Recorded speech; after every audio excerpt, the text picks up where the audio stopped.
The fierce history of the sun symbolizing emblem knights of the Rutinous Empire is legendary. Opposite them stand the noble Grey Knights, who resemble the pale moonlight. The two powerful factions have clashed as sworn enemies across generations. Their bitter, bloody rivalry has run deep through the ages. Citizens mock the very idea of these historic rival groups ever uniting. A shocking public notice reveals the two rival female commanders have become sworn sisters. Outraged murmurs spread through the crowd as people struggle to believe the news. The scene shifts to a sunlit park where the legacy of this union begins. The two legendary female commanders walk side by side in peaceful harmony. The gray-haired commander proposes a future marriage alliance between their children to seal the peace. Aina, the red-haired emblem commander, enthusiastically agrees to the harmony-binding union. A grand bell rings out under a clear blue sky, signaling the wedding day. However, the bride-to-be, Saoirse, is absolutely furious on her wedding day. She seethes with intense hatred for her designated fiancé from the rival faction. Cersei remembers her arrogant lifelong rival Enoch Grey with pure rage. In a fit of anger, Cersei throws her wedding veil across the room. Her brown-haired maid, Cecilia, gasps in horror at Cersei's stubborn refusal to wear a dress. Cecilia is completely flabbergasted by Cersei's determination to attend her engagement in armor. Saoirse casually turns away, ignoring Cecilia's frantic pleas about noble etiquette. Saoirse looks incredibly handsome and resolute, wearing her blue military uniform with pride. Cecilia sighs in defeat but remains anxious about the impending ceremony. Cecilia is outraged to find Cersei has armed herself with a sword for the engagement. Cersei dismisses the political marriage as nothing more than their mother showing off. A sudden wave of pure shock hits Cecilia at her master's indifference. Cecilia passionately explains the massive global political weight of this union to her lady. Cersei is bewildered as Cecilia bursts into genuine tears over the solemnity of the event. Cecilia emotionally sniffs, deeply touched by the historical significance of the marriage. Sunlight bathes the palace conservatory where the historic union is prepared. A voice notes that the sheer entertainment of the enemies marrying has drawn a massive crowd. Saoirse triumphantly pumps a censored fist, prompting another scream of despair from her maid. Saoirse reassures Cecilia that everything will actually play out in her favor. Saoirse gleefully reveals her hope that the ceremony will be cancelled since Enoch is missing. Their conversation is abruptly cut short by a loud sudden slam at the door. Both women turn around in surprise to see what caused the commotion. Three of Cersei's bumbling knights crash clumsily through the double doors, groaning in pain. The knights bicker loudly among themselves about rumors of Cersei wearing a wedding dress. The knights quickly quiet down under Cersei's intimidating crossed-arm glare. A knight delivers the vice commander's shocking suggestion that Cersei should just run away. The loyal but foolish knights enthusiastically offer to escort her escape. Cecilia shrieks in panic, begging Cersei not to listen to their terrible advice. The scene shifts to the magnificent imperial banquet hall where the grand ceremony is prepared. Cersei proudly declares that she cannot simply flee her duties as a commander. Cecilia's eyes sparkle with immense admiration for Cersei's noble, responsible decision. Privately, Cersei smirks as she plots to use Enoch's absence to call off the engagement. The elderly priest approaches Cersei to inform her that everything is ready. When the priest suggests praying for Enoch's safety, Cersei remarks she would rather beat him up herself. The priest's sweat drops at her bluntness as Cersei insists on starting the ceremony immediately. Cersei boldly confirms she intends to proceed with the ceremony completely alone. The priest hesitates, worried about the social consequences of a solo engagement. He warns Cersei that proceeding alone might leave her unable to marry anyone else. The emotional, bald priest tearfully agrees to proceed with Lady Cersei's bold request.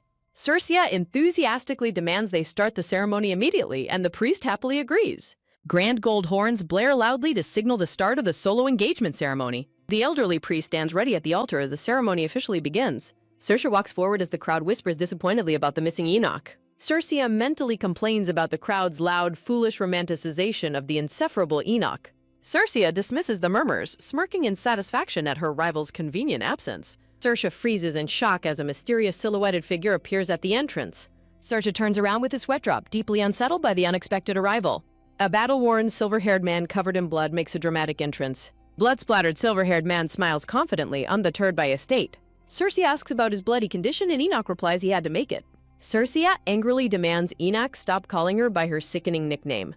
Enoch grabs Cersei's chin as she demands to know what he is talking about.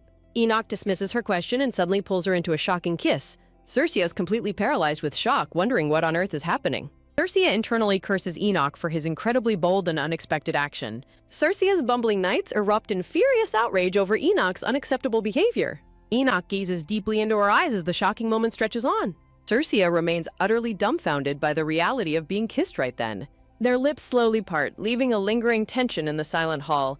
Enoch asks if she missed him, while Circia struggles to comprehend his identity. Circia reacts in utter confusion as Enoch reaches toward her once more. Circia recoils in horror, wondering how Enoch knows her past life's occupation. Circia demands to know how Enoch could possibly be aware of that word. Circia stares out his eyes, suddenly realizing his true identity. Revelation dawns as she recognizes her old enemy at her own engagement. The scene transitions back to the very beginning of her new life. Circia's mother proudly presents her newborn baby daughter to her husband. Parents hope their daughter will finally bring harmony to their rival houses. The parents marvel at the intense, screaming energy of their newborn child. In reality, Circia's reincarnated soul remembers her past life as a Korean detective. Parents discuss how pleased the family head will be by her strength. The baby internally screams in confusion, trying to comprehend her bizarre reincarnation.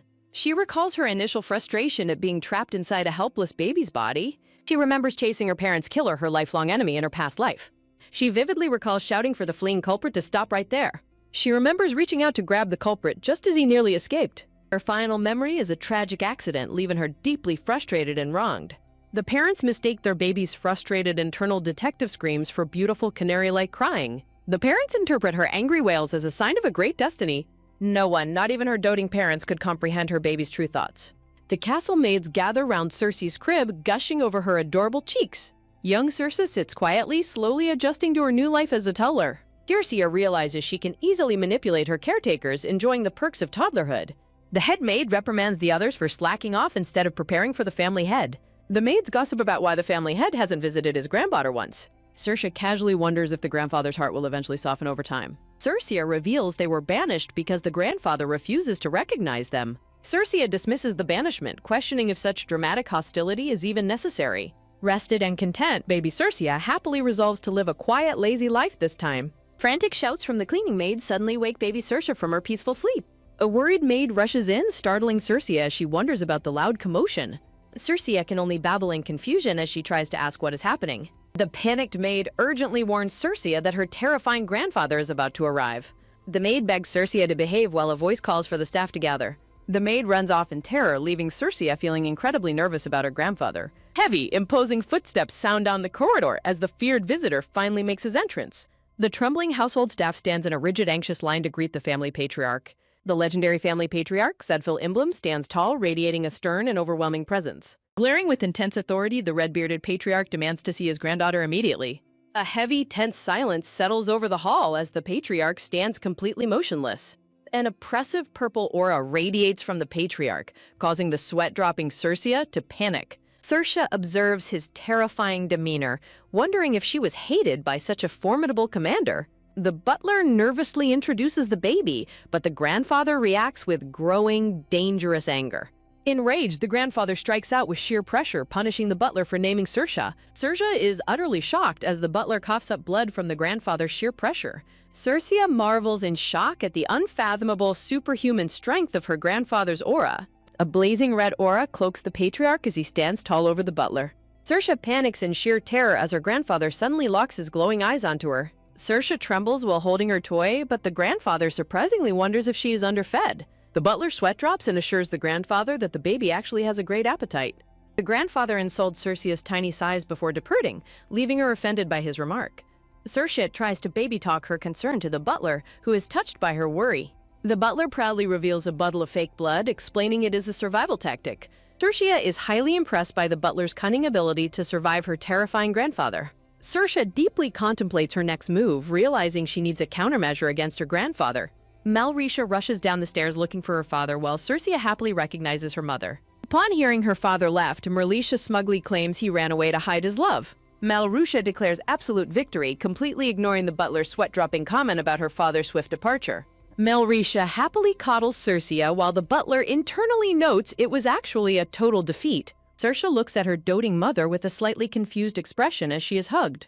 Merlisha explains that she has been sending portraits of Circia to the grandfather all along. Melcher proudly claims she stopped sending portraits, forcing the grandfather to visit out of curiosity. Circia is completely baffled by her mother's wild, illogical victory claim over her grandfather.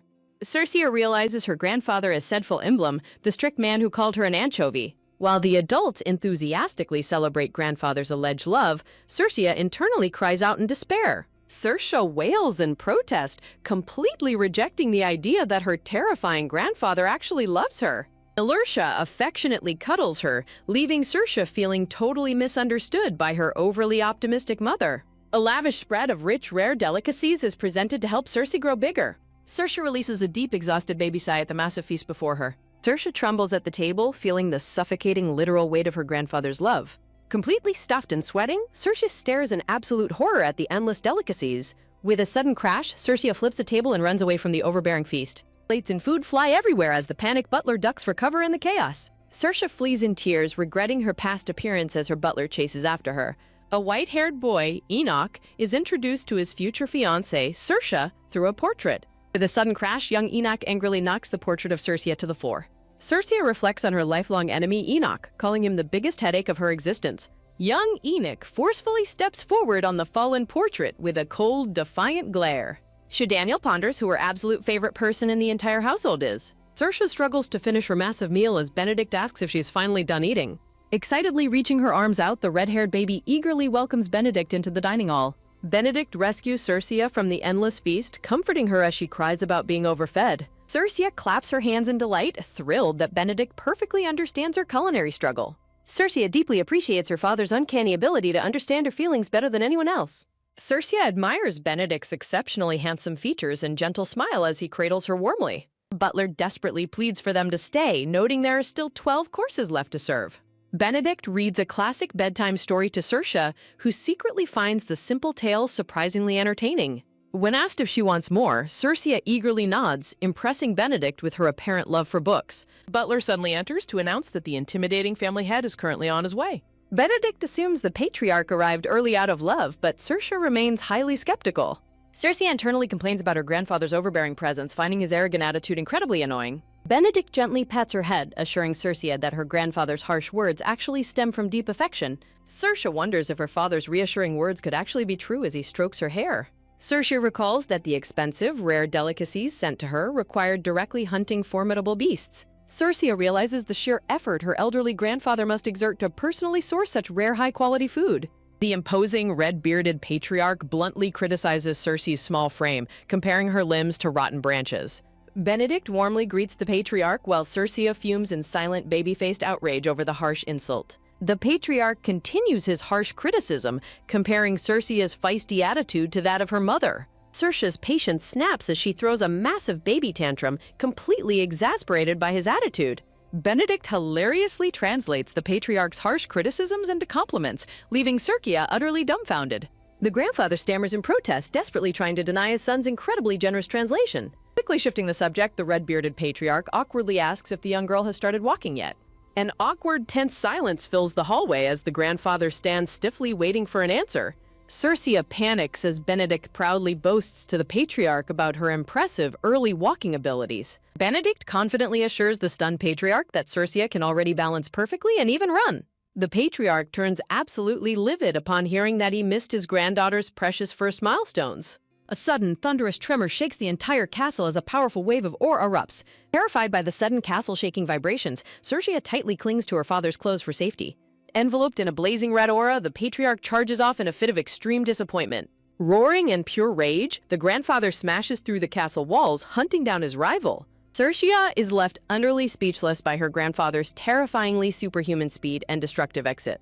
Cersei discovers that Jade Grey, the head of the rival house, deliberately orchestrated this chaotic conflict. A letter reveals Jade Grey's smug confession about witnessing his own grandson's first steps while mocking his rival. Stirring her soup, Cersei reconsiders her grandfather's actions, finding a trace of awkward love beneath his harshness. Fully accepting his odd affection, Cersei happily eats her soup as her doting butler dances with joy. The scene transitions to the magnificent palace of the rival family, the Grey Ducal House. Dressed in a beautiful frilly purple gown, Cersei grumbles internally about having to dress up like a doll. Cersei's parents weep with absolute joy at her angelic look, much to her intense embarrassment. Her mother excitedly gossips with Benedict about the possibility of baby Enoch falling hopelessly in love with Cersei. Cersei throws a massive tantrum at the mere mention of her bitter past life enemy becoming her fiancé. Cersei nervously realizes that meeting her lifelong rival at such a young age completely ruins any future romantic tension. Panicking, Cersei frantically tries to escape the room, determined to avoid this dreadful meeting at all costs. A maid enters the room to formally announce the arrival of the guests from the Grey family. confident silver-haired military commander, Dana, strides inside alongside her husband holding baby Enoch. Mauricia and Dana share an extremely joyful, tight hug, celebrating their long-awaited reunion. Cercia stands quietly, her golden eyes wide as she prepares herself to face her destined rival. Melrotia holds Dana's hand, eagerly offering to finally introduce her lovely young daughter. Dana eagerly gasps in adoration, praising Cercia's lovely appearance while Benedict proudly holds his daughter. Dana jokingly suggests taking Cercia home, but Benedict flatly refuses her playful proposal. Mauricia suggests that Dana introduce baby Enoch, prompting Dana to awkwardly agree. Melrotia calls Edward over to present the baby, and he steps forward with baby Enoch. Edward encourages baby Enoch to greet everyone, but the infant only responds with a small grunt. Cercia finds baby Enoch's eyes unsettling as they are placed near each other. Benedict gently reassures Cercia and urges her to say hello to Enoch. Looking at her rival triggers an intense visceral disgust in Cercia. Dana asks Enoch to greet Cercia while Melrotia gushes over their cute, awkward interaction. Overcome by dizziness and a sudden surge of past-life hostility, Cercia feels an uncontrollable urge to hit Enoch. Cercia snaps and physically punches Enoch, prompting a panic scream from her mother. Cercia stands stunned by her own rash action while Enoch cowers in shock. Cercia inwardly defends her actions, noting that Enoch's gaze seemed just as aggressive. A wave of panic overcomes Melrotia as she stands frozen by her daughter's violent outburst. Benedict and Edward exchange silent, horrified looks, realizing Cercia actually punched the baby. The room reels in shock as baby Enoch whimpers on the carpet after the sudden blow. A loud cry of distress bursts from Enoch as he begins to weep. Cercia realizes that Enoch is charging forward, seemingly attempting to retaliate through his tears. Cercia mockingly notes Enoch's tiny, non-threatening size as he prepares to charge. Refusing to let her rival hit her, Cercia smoothly dodges Enoch's emotional retaliation.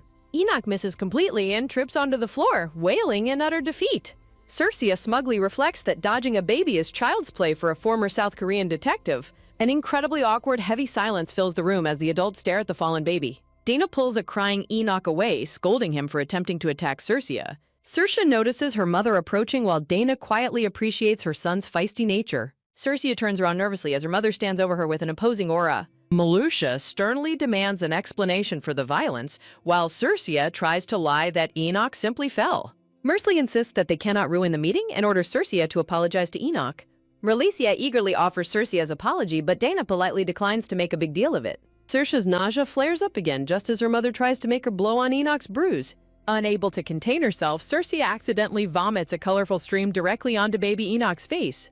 The mothers are frozen in complete, unadulterated horror at the absolute disaster before them. Cercia laughs nervously in embarrassment, fully realizing she just ruined her first meeting with her rival. The scene transitions as the family carriage rolls back home on the cobblestone road. Benedict gently warns his wife to be careful as she steps down from the carriage. Benedict catches his dizzy, stumbling wife as she exits the carriage after the stressful day. Benedict expresses deep concern for his exhausted wife, while Cercia worries about her mother's state. Melrotia laments ruining the highly anticipated meeting, leaving Cercia feeling a deep sense of guilt. A booming voice demanding Cercia's presence interrupts them, leaving the young baby completely baffled. The red-bearded patriarch charges forward in absolute ecstasy, celebrating Cercia's violent act against their rivals. Cercia points a trembling finger in disbelief, realization slowly dawning on her about her grandfather's reaction. While everyone else was disappointed, Cercia's grandfather is absolutely thrilled and dotes on his feisty granddaughter. Years later, a maid frantically calls out Cercia's name as she searches the dense castle forest. Now a young child, Cercia hides in the forest, startled by how quickly her maid, Cecilia, tracked her down. Cercia glances around nervously as Cecilia warns her that the upcoming banquet is about to begin. Cecilia lectures Cercia about ruining her dress, revealing it was designed by a famous designer. Cercia gasps in horror upon realizing she has accidentally ruined a dress worth an entire house. Cecilia storms off in frustration, leaving Cercia feeling incredibly guilty for her constant troublemaking. Cercia sneaks through the forest, admitting she only ran away to avoid seeing her rival Enoch. Confident she escaped her pursuers, Cercia reflects on her ongoing, highly unpleasant encounters with Enoch. Cercia happily perks up her ears as she hears the sound of a nearby stream, finding the perfect hiding spot. Cercia runs through the sunny forest, complaining about her family problems and questioning Enoch's popularity with girls. She races toward the sound of water, looking forward to drinking, sunbathing, and taking a peaceful nap. A sudden gasp escapes Cercia as she spots a silver-haired boy sitting directly in her path. Enoch sits calmly on a boulder in the forest, wearing an elegant, silver-trimmed white uniform. Saoirse and Enoch instantly bicker, with both children claiming they hid in the woods to avoid each other. Their mutual annoyance flares as Saoirse snaps at him while Enoch reacts with cool, dismissive indifference. Saoirse points at the stream and demands he leave, but Enoch firmly argues that he arrived first. With a quiet thud, Enoch lies back on the soft grass, smugly telling her she should leave. Saoirse shakes her fist, completely infuriated that her mature adult brain keeps losing arguments to a child. Saoirse suddenly stops fuming as she notices a decorated object hanging at Enoch's waist. Splashing onto a mossy stepping stone, Saoirse loudly asks Enoch what he is carrying at his side. Saoirse excitedly asks if the weapon is real, while Enoch looks back at her with confusion. Pointing directly at his hip, Saoirse eagerly demands to know if it is a real sword. A close-up reveals the beautifully sheathed weapon as Enoch explains it was gifted by his family head. Saoirse questions his sword training, and Enoch proudly explains he must learn swordsmanship as a gray heir.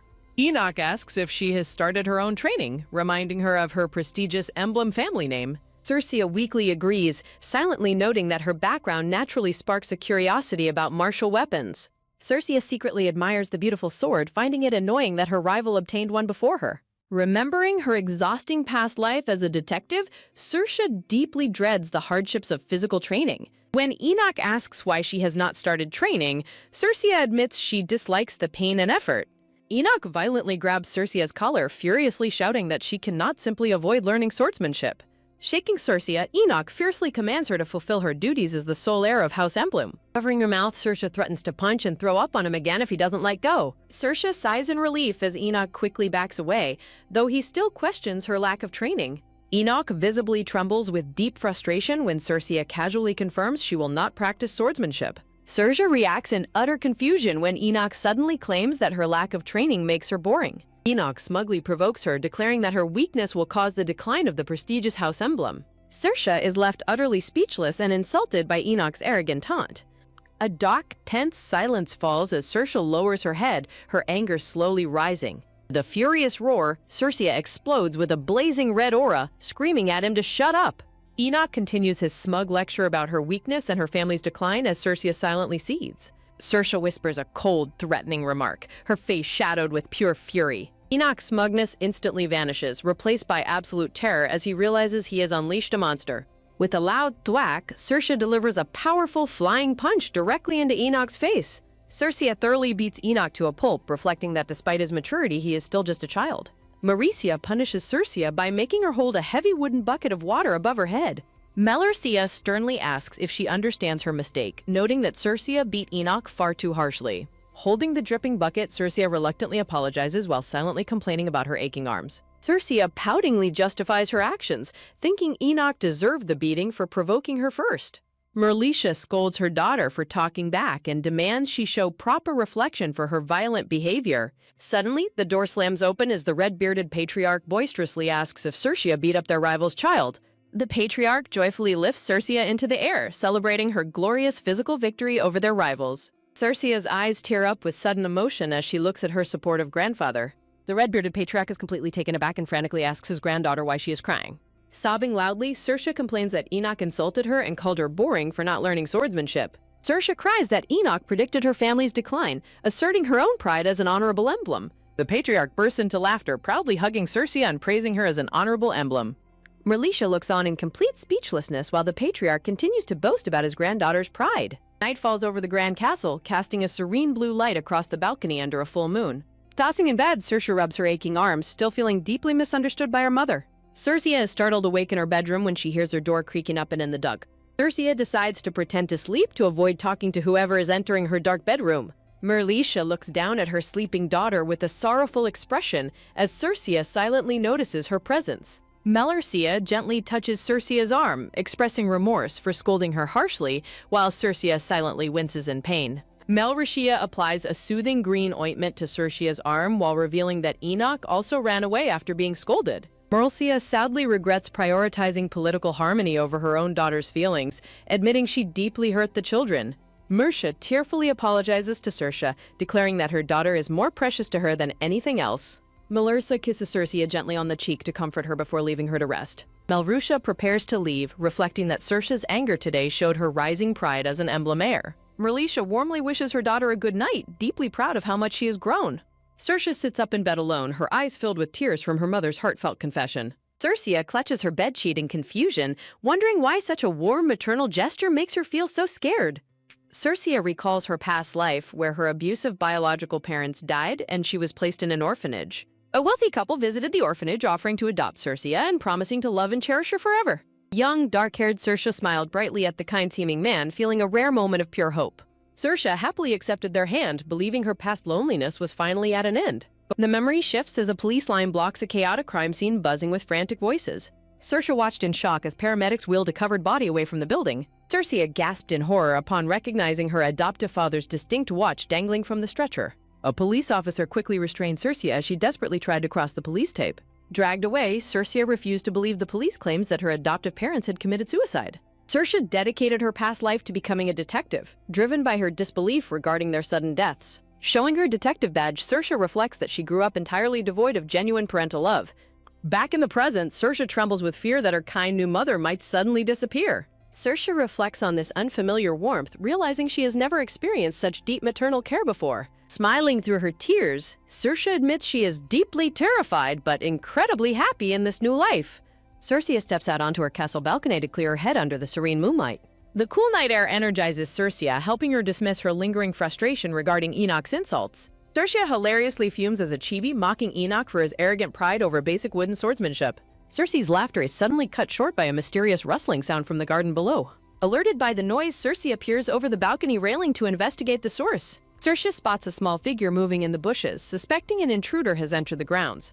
Saoirse peers closer, spotting a silver-haired boy sitting quietly in the foliage under the moonlight. Saoirse narrows her eyes, immediately realizing that the nighttime intruder is actually Enoch. Saoirse sneaks down to the garden, finding Enoch kneeling on the ground while rubbing his bandaged face. Saoirse watches in confusion as Enoch quietly pulls grass and weeds from the soil. The two children startle each other, immediately bickering about what they are doing in the garden.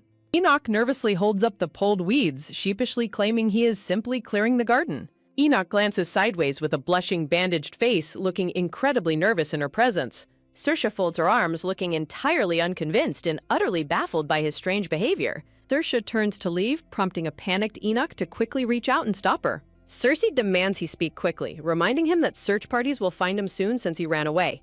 Saoirse is taken aback by Enoch's unusual hesitation, wondering why her arrogant rival is acting so shy. Enoch sheepishly scratches his head, blushing as he offers a quiet apology. Enoch admits he felt terrible for insulting House Emblem and her decision to avoid learning swordsmanship. Looking directly at Saoirse, Enoch sincerely declares his desire to apologize properly for his hurtful words. Saoirse walks directly toward Enoch, leaving him startled by her sudden approach. Saoirse gently reaches out and cradles Enoch's bandaged cheek, catching him completely off guard. Saoirse leans in close, inspecting his bruised cheek as Enoch blushes in absolute shock. Saoirse brings her face extremely close to Enoch's, staring deeply into his startled blue eyes. Enoch's blue eye widens in absolute shock and confusion as Saoirse cradles his bruised cheek. Startled by her closeness, Enoch frantically screams and pushes Saoirse away, sending her tumbling backward. Saoirse complains about him making a fuss, while a blushing Enoch sheepishly apologizes for pushing her so hard. Clasping her arms, Saoirse remarks that Enoch is acting completely unlike his usual arrogant self. Enoch hesitates, looking down with a dejected expression as sweat beads on his blushing face. Enoch explains that his aunt is leaving tomorrow, though he weakly claims he does not care. Saoirse accuses him of sulking, prompting a highly offended Enoch to furiously deny her claim. Enoch explains he took up swordsmanship for someone else's sake and questions his aunt's intense anger today. Enoch dejectedly squats on the grass, complaining that his family situation is simply too unfair. Saoirse watches him, silently noting that he is transitionally sulking despite his loud denials. Stepping closer, Saoirse softly asks the dejected boy if he is actually crying. Saoirse leans in with a smug grin, teasingly asking him again if he is shedding tears. Outraged, Enoch screams that his mother was banished from their mansion because of their engagement. Saoirse gasps in shock as Enoch passionately details his painful daily struggles with sword training. Enoch explains that his grandfather promised to bring his mother back if he defeats House Emblem. Enoch asserts that Saoirse must learn swordsmanship so he can win a duel against an emblem. With tearful determination, Enoch desperately begs Saoirse to finally pick up a sword and train. Saoirse quietly realizes that Enoch's anger stemmed from his desperate need to reunite with his mother. Enoch asks if she finally understands his plight, but Saoirse quickly stops him with this sudden realization. Saoirse bluntly questions why he automatically assumes he would defeat her if she actually trained. Enoch confidently retorts that Saoirse only plays around all day, leaving her feeling deeply insulted. Saoirse trembles with growing rage, silently fuming that Enoch has a natural talent for irritating her. Seeing her trembling fist, a terrified Enoch retreats and asks if she plans to hit him again. Pointing a determined finger, Saoirse fiercely vows that she will never lose to him in a duel. Enoch's blue eye goes wide as her sudden declaration of rivalry takes him completely by surprise. As Saoirse turns to leave, a thrilled Enoch shouts after her, celebrating her acceptance of their rivalry. A deep-seated sense of competition begins to form between Saoirse and Enoch under the starry night. The peaceful silence is shattered by a fierce battle cry as the scene shifts to daylight. Saoirse violently strikes a wooden training dummy, unleashing her explosive energy upon the target. Gritting her teeth, Saoirse delivers a powerful overhead strike to the top of the dummy. Saoirse repeatedly batters the wooden target as her physical trainer, Lawrence, watches her progress in astonishment. Lawrence nervously clears his throat, attempting to get the highly focused young lady's attention. Lawrence frantically commands her to stop her assault, prompting Saoirse to lower her wooden sword. Saoirse casually asks if her form is wrong, prompting a baffled reaction from her trainer. Lawrence sighs wearily, muttering that Saoirse's intense hatred for House Grey proves she possesses true emblem blood. With a sudden sharp gaze, Lawrence demands to know if she truly wishes to defeat her rival. Saoirse loudly confirms her absolute desire to beat Enoch in a duel with her sword. Lawrence warns her that reckless swinging will lead to defeat, terrifying Saoirse at the mere thought of losing. To correct her form, Lawrence sternly orders her to run 5 more laps around the training field. Saoirse screams in anguish, reluctantly agreeing to her master's harsh physical punishment. Running across the dusty field, Saoirse fumes that she would rather die than lose to Enoch. Saoirse reflects that while her motivation is simple spite, the public views their rivalry as a grand political conflict. Saoirse's mother and father watch with deep concern, worried about the sudden intensity of her training. Meanwhile, Saoirse's red-bearded grandfather boisterously laughs and celebrates her rising pride, much to her mother's annoyance.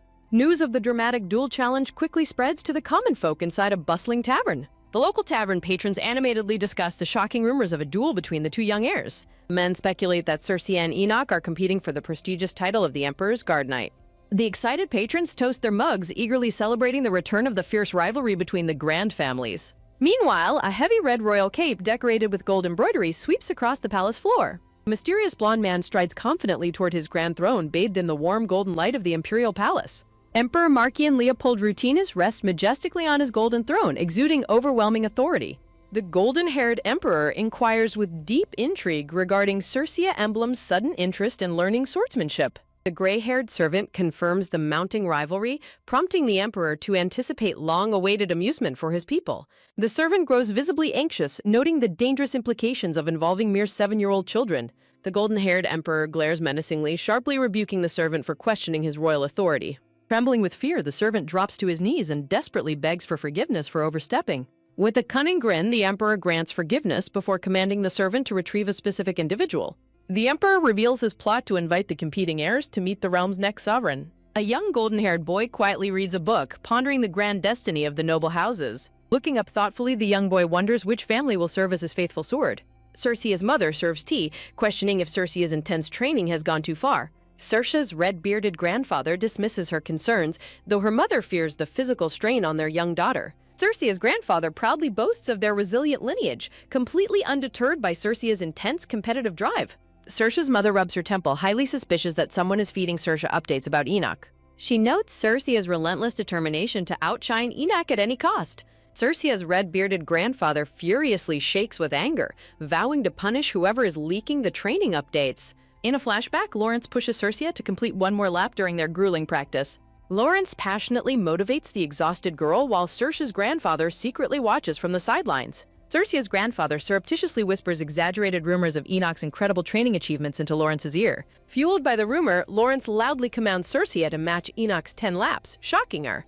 Back in hiding, the red-bearded grandfather snickers with immense satisfaction over his successful manipulation. Saoirse erupts in a blazing fit of competitive fury, screaming Enoch's name.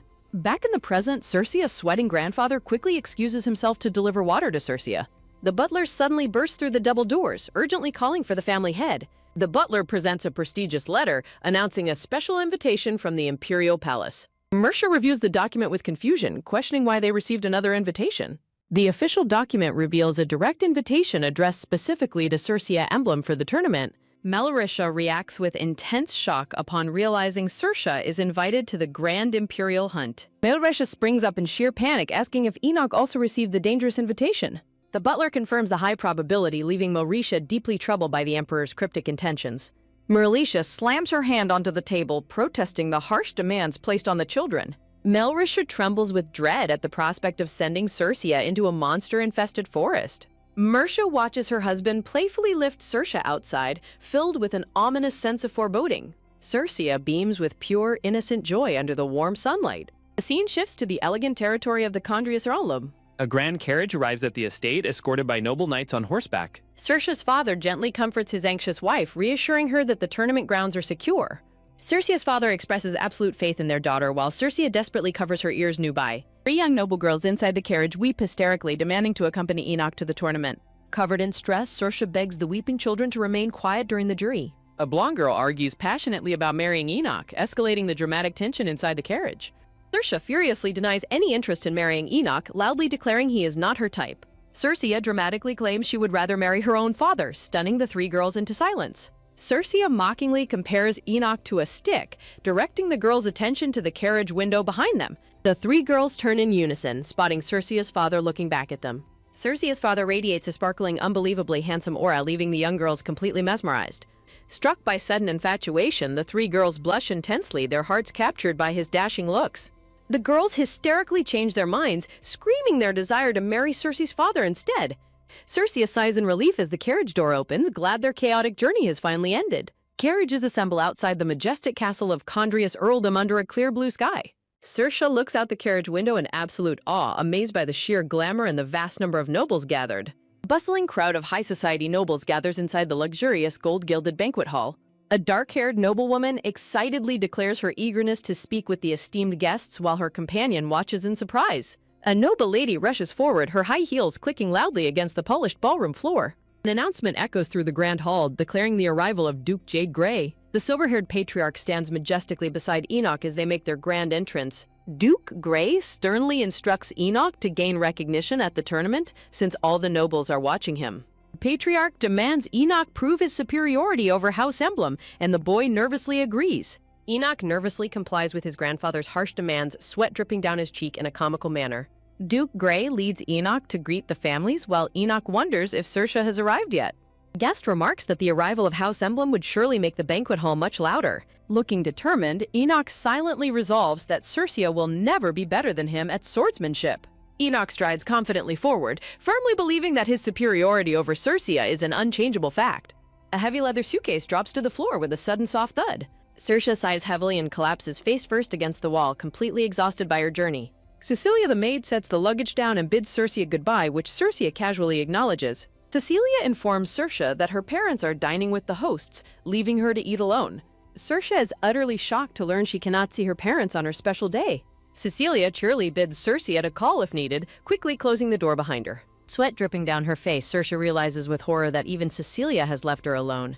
Circe tears up in despair, crying over being abandoned on her 7th birthday. Circe wonders if she has taken having birthday meals with her parents too much for granted. Throwing a dramatic tantrum on the floor, Circe screams about being left entirely alone. Wiping her tears, Circe wonders if she is crying from exhaustion or emotional fatigue. Circe climbs into bed, hoping a quick nap will make her feel better on her birthday. Circe peacefully falls asleep in her bed, a single teardrop still visible on her cheek. The bedroom door slowly and quietly creaks open, letting in a sliver of bright light.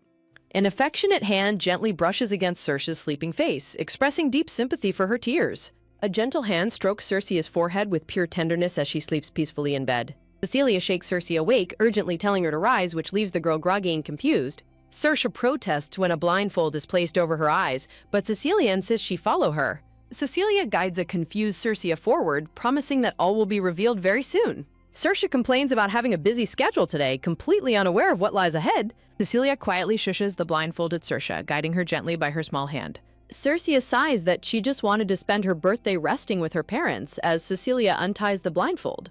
Bright confetti pops around Circe as her blindfold is removed, leaving her completely stunned. Circe's father holds out a large wooden gift box and wishes Circe a happy birthday. Circe's father explains how hard they worked to surprise her, urging her to open the gift.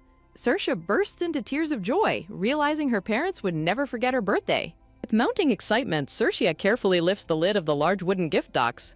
Circe gasps in absolute shock as her golden eyes widen at the gift inside the box. Tucked inside the red velvet lining lies a magnificent, beautifully crafted steel longsword. The close-up reveals a delicate inscription elegantly engraved upon the gleaming blade of the sword.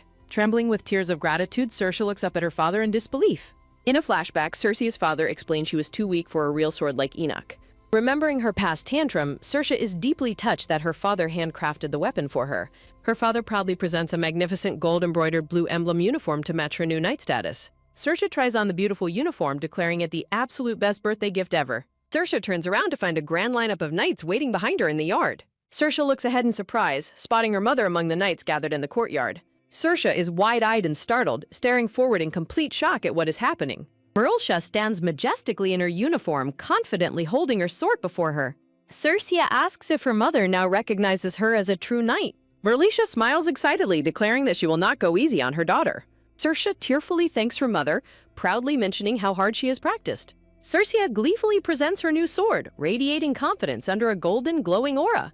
Mercia eagerly challenges Cersei to show the results of her training. Cersei lunges forward with a fierce, dramatic shout as her foot firmly stomps the ground. A massive shockwave erupts with a blast of wind as Cersei begins her attack. The powerful strike sends Cersei flying backward through the air in a blur. Merlcia cheerfully compliments Cersei's flight while her husband screams in sheer panic. Merlcia comically laughs off her excessive strength as her panicked husband orders a search. Dangling from a tree branch, Cersei tearfully begs her mother to go easier next time. Cersei quietly sips a sweet strawberry drink, trying to distract herself from her worries. Cersei observes how incredibly popular her mother is as nobles crowd around her. Her father suggests Cersei could be just as popular as the future emblem commander. Cersei doubts her ability to match her mother, reflecting on her realistic limits. Cersei clenches her fist, feeling insecure about her talent compared to Enoch's achievements. Cersei feels deeply anxious about the tournament, dreading the possibility of losing to Enoch. Cersei questions if her training is pointless if she fails to defeat Enoch. Cersei feels an empty regret before being startled by someone calling out to Enoch. Cersei is snapped back to reality, spotting Enoch surrounded by admiring young girls. Several young noble girls eagerly invite a composed Enoch to have cookies and dance. Enoch politely declines the girls' invitations, explaining he must remain with his grandfather. Enoch asks for forgiveness as Cersei comically gags in disgust at his overly polite behavior. Cersei mentally criticizes Enoch's mature speaking style, finding his adult-like demeanor highly irritating. Cersei irritatedly glares at Enoch from a distance, thoroughly annoyed by his perfect attitude. Enoch looks back, prompting Cersei to defensively question why he is glaring at her. Cersei suddenly turns around in surprise, hearing that the Emperor has arrived. The entire banquet hall erupts in excited murmurs at the arrival of the Emperor. The majestic Emperor waves to the crowd alongside the quiet, solemn young Crown Prince. Cersei admires the Emperor while nobles whisper about the Crown Prince's unexpected presence. Cersei asks her father about the strange mood, and he explains the prince's illness. Her father shares details of the prince's fragile health, leaving Cersei feeling sympathetic. The pale young Crown Prince stands silently, displaying a quiet and gentle demeanor. The Crown Prince suddenly blinks in surprise as his golden eyes lock onto someone. A soft, innocent smile graces the Crown Prince's face as he waves gently. Cersei blushes, realizing they made eye contact and finding him frail but kind-hearted. Cersei questions if divine power or the Archbishop could completely heal the sick prince. Her father grimly explains that healing the prince doesn't protect him from his enemies. Cersei is shocked to hear the prince is in danger, but her father dismisses it. Cersei falls silent, deeply troubled by the realization that the young prince is threatened. Cersei resolves that becoming the prince's sword is a knight's honor, fearing Enoch will take it. The fragile Crown Prince tightly holds a heavy, decorative book containing difficult academic material. Nobles enthusiastically praise the Emperor as he and the young prince walk through the hall. Duke Grey approaches the Emperor to exchange formal greetings after a long time apart. The Emperor questions Enoch's rumored intelligence as Duke Grey proudly prepares to introduce him. Enoch politely introduces himself, earning war praise and encouragement from the pleased Emperor. Guided by his father, the polite Crown Prince steps forward to greet Enoch. The Emperor excuses himself to enjoy the party, leaving Enoch to accompany the prince. Duke Jade Grey bows respectfully, promising the long-haired Emperor that he will serve the Crown Prince well. Duke Jade Grey suggests to the Emperor that having a close friend guard the lonely prince as an Imperial Guard knight would be highly beneficial. As the Emperor and Duke Jade Grey walk away, the pale Crown Prince shakes hands with the polite silver-haired Enoch. Duke Jade Grey contemplates the Emperor's obvious push, finding it suspicious that his family is being considered so readily. Duke Jade Grey reflects that while the Imperial Guard position historically belonged to House Emblem, Enoch's superior skill over Cersei might change things this time. Looking at the quiet, silver-haired boy, Duke Jade Grey hopes that Enoch's genius will finally fulfill all of his family's grand ambitions. Sudden quick tap sounds as a voice enthusiastically greets the Crown Prince. Enoch looks on in surprise as the Crown Prince happily recognizes Circea's brown-haired father, Benedict. Benedict introduces his vibrant red-haired daughter, Circe, who stands proudly beside him in her new blue uniform. Standing amidst a shower of glowing petals, Circe introduces herself with a polite bow and a confident smile. The Crown Prince's eyes light up with sudden excitement upon hearing the name of House Emblem. The Crown Prince eagerly presents his heavy book to Circe, expressing how desperately he wanted to discuss it with someone his own age. With sparkling eyes, the Crown Prince asks Circe if she has read the book, noting it is required reading for children of their status. A sudden wet cough sounds as the pale prince unexpectedly spits blood onto his book, causing Circe to shriek in absolute terror. A frantic commotion erupts as Duke Jade Grey and Benedict panic while the prince sheepishly claims he merely got overexcited. Duke Jade Grey urges the prince to rest, while Benedict offers to summon a priest to attend to his fragile health. Circe vehemently objects when the coughing prince insists he is fine, pointing out his obvious distress. Looking closely at Circe, the prince silently begs her with wide, sparkling eyes to let him stay. Sensing the prince's silent plea, Benedict kindly suggests he rest today and visit their mansion at a later date, delighting the young royal. Circe watches the fragile prince, feeling deep pity for a child so sick that he cannot even play outside comfortably. Determined to cheer him up, Circe proudly promises to demonstrate the legendary sword techniques of House Emblem when he visits. A warm arrow of affection pierces the Crown Prince's heart as he stares at Circe in absolute adoration. Nodding happily, Circe bids the Crown Prince a warm farewell, wishing him a speedy recovery. Benedict bows politely to Duke Jade Grey, wishing him a pleasant evening at the banquet.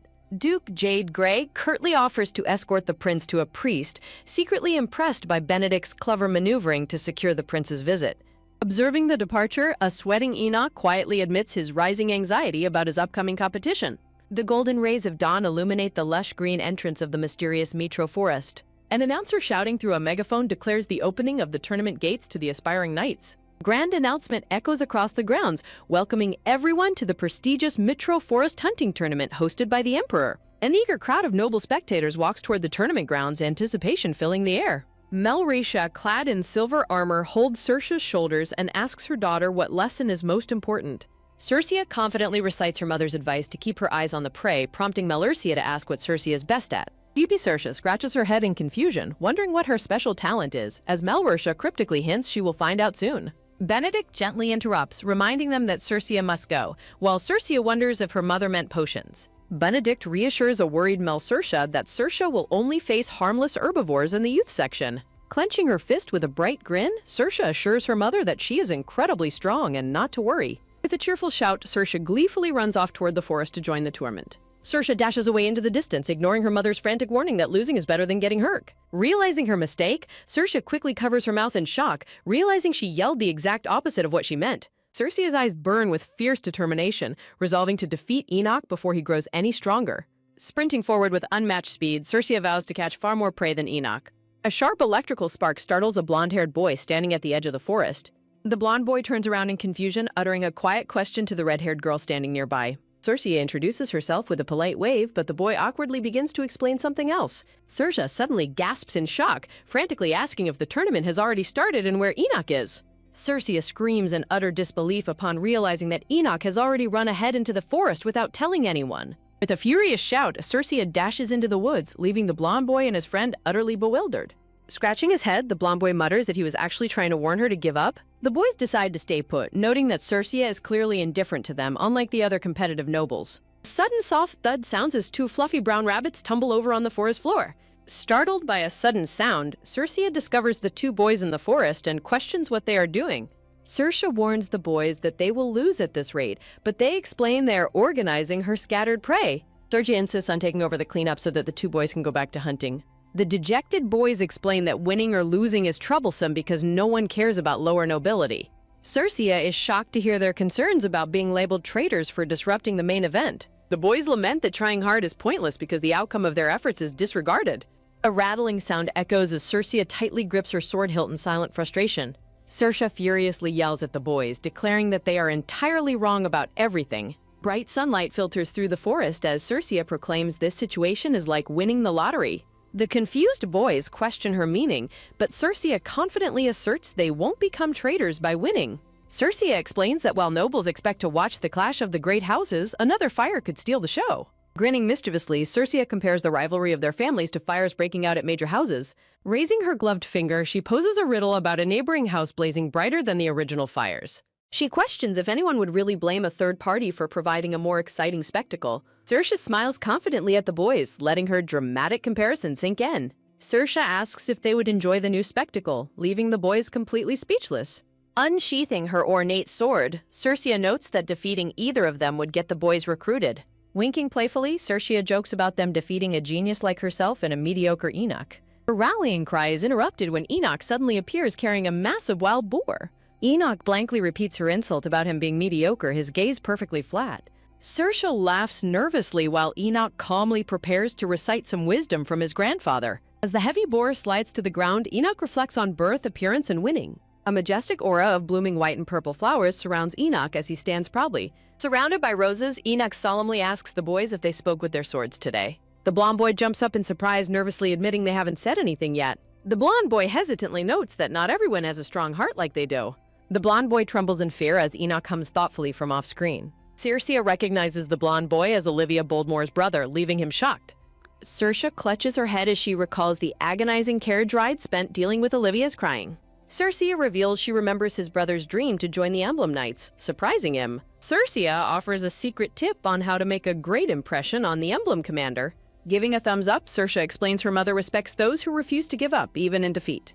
The blonde boy stares in stunned silence, a sweat drop running down his face. Comically bursting with electric energy, the blonde boy grabs his friend Emmett and fiercely charges off to hunt. Enoch offers the boys a 30-minute head start while he and Circia wait behind. Circia teases Enoch about just wanting to rest, but Enoch tells her to be quiet. Feeling motivated, the two boys draw their swords and resolve to show what they can do. With passionate shouts, the two boys sprint off into the woods to begin their hunt. Circia giggles at how cute they are, but Enoch calls out to her. Circia turns around in confusion, questioning what Enoch wants to discuss. Under the canopy, Circia slowly draws her elegant sword from its scabbard. Circia's golden eyes gleam with a sudden surge of excitement and sharp focus. Circia reacts with overwhelming joy to Enoch's news, making him point out she seems happier than him. Enoch blushes slightly and playfully asks if she will go easy on him so he can win. Circia deadpans and bluntly declares she will crush him, which Enoch finds comfortably familiar. Smiling warmly, Enoch admits he prefers it that way, and that is why he told her. Circia leans in close, noting with surprise that Enoch no longer gets sick when she is nearby. Circia recalls how she used to feel incredibly nauseous whenever she looked at Enoch's eyes. She notes his handsome eyes are captivating, but feels stranger the more she looks at them. Faint light sparkles as Circia feels an inexplicable sense of familiarity, trying to recall a distant memory. Blushing furiously, Enoch demands Circia step back, prompting her to apologize for her lack of spatial awareness. Suddenly appearing in the forest, Olivia tearfully screams at them not to marry each other, leaving both completely bewildered. Fuming with tearful jealousy, the young girl glares ahead with an angry, puffed-out expression. Stomping determinedly, the crying young girl marches forward through the forest dirt. Olivia tearfully accuses Circia of being a liar for breaking her promise to marry her father, while Circia wonders how she got here. Sobbing loudly, Olivia screams that Circia promised to marry her father instead of Enoch. Clutching her head in dizzy disbelief, Circia frantically tries to explain that marriage is not the priority right now. Circia scolds Olivia for entering such a dangerous area, but Olivia defensively argues that the youth course is safe. Enoch politely explains that the forest is dangerous without a sword and restricted only to participants, startling a blushing Olivia. Enoch warns Olivia that she must confess how she snuck into the Emperor's tournament to avoid severe consequences from her family. Terrified of her parents finding out about her reckless actions, Olivia gasps in sheer panic. Olivia begs them to keep her secret, prompting Enoch to suggest they quickly escort her out before her brother arrives. Circia worries that being caught assisting a trespasser could ruin her or Enoch's prospects at such a prestigious event. Circia silently blames the crying girl, who desperately pleads on behalf of her hardworking brother's reputation. Circia ponders deeply on how to resolve this delicate situation without causing any trouble. Circia contemplates how to protect Osric's honor while safely smuggling his crying little sister out of the woods. Tension mounts as Circia nervously makes a decision under Enoch's steady waiting gaze. The tournament tents stand tall against the backdrop of distant mountains under a bright sky. A regal, white-gloved hand is raised gracefully to command silence or attention. Sitting on his grand golden throne, the Emperor receives a quiet message from his armored knight. Swirling his glass of red wine, the Emperor's amused smirk prompts the young crown prince to ask what he's smiling about. Swirling his red wine, the emperor eagerly asks the crown prince for his prediction on the tournament winner. The young crown prince cheerfully predicts that House Grey will win, prompting the emperor's curious questioning. The crown prince explains that while the emblem knights are formidable, they prioritize protecting the weak over winning. The vast sunny forest looms as the crown prince notes that Circea's protective nature could cost her the match. The crown prince concludes that Circea will surely lose her tournament match if she is forced to protect someone. Taking a sip of his wine, the emperor silently muses that this complication makes the game much more intriguing. Circea desperately puzzles over how to resolve this mess and still defeat her rival Enoch.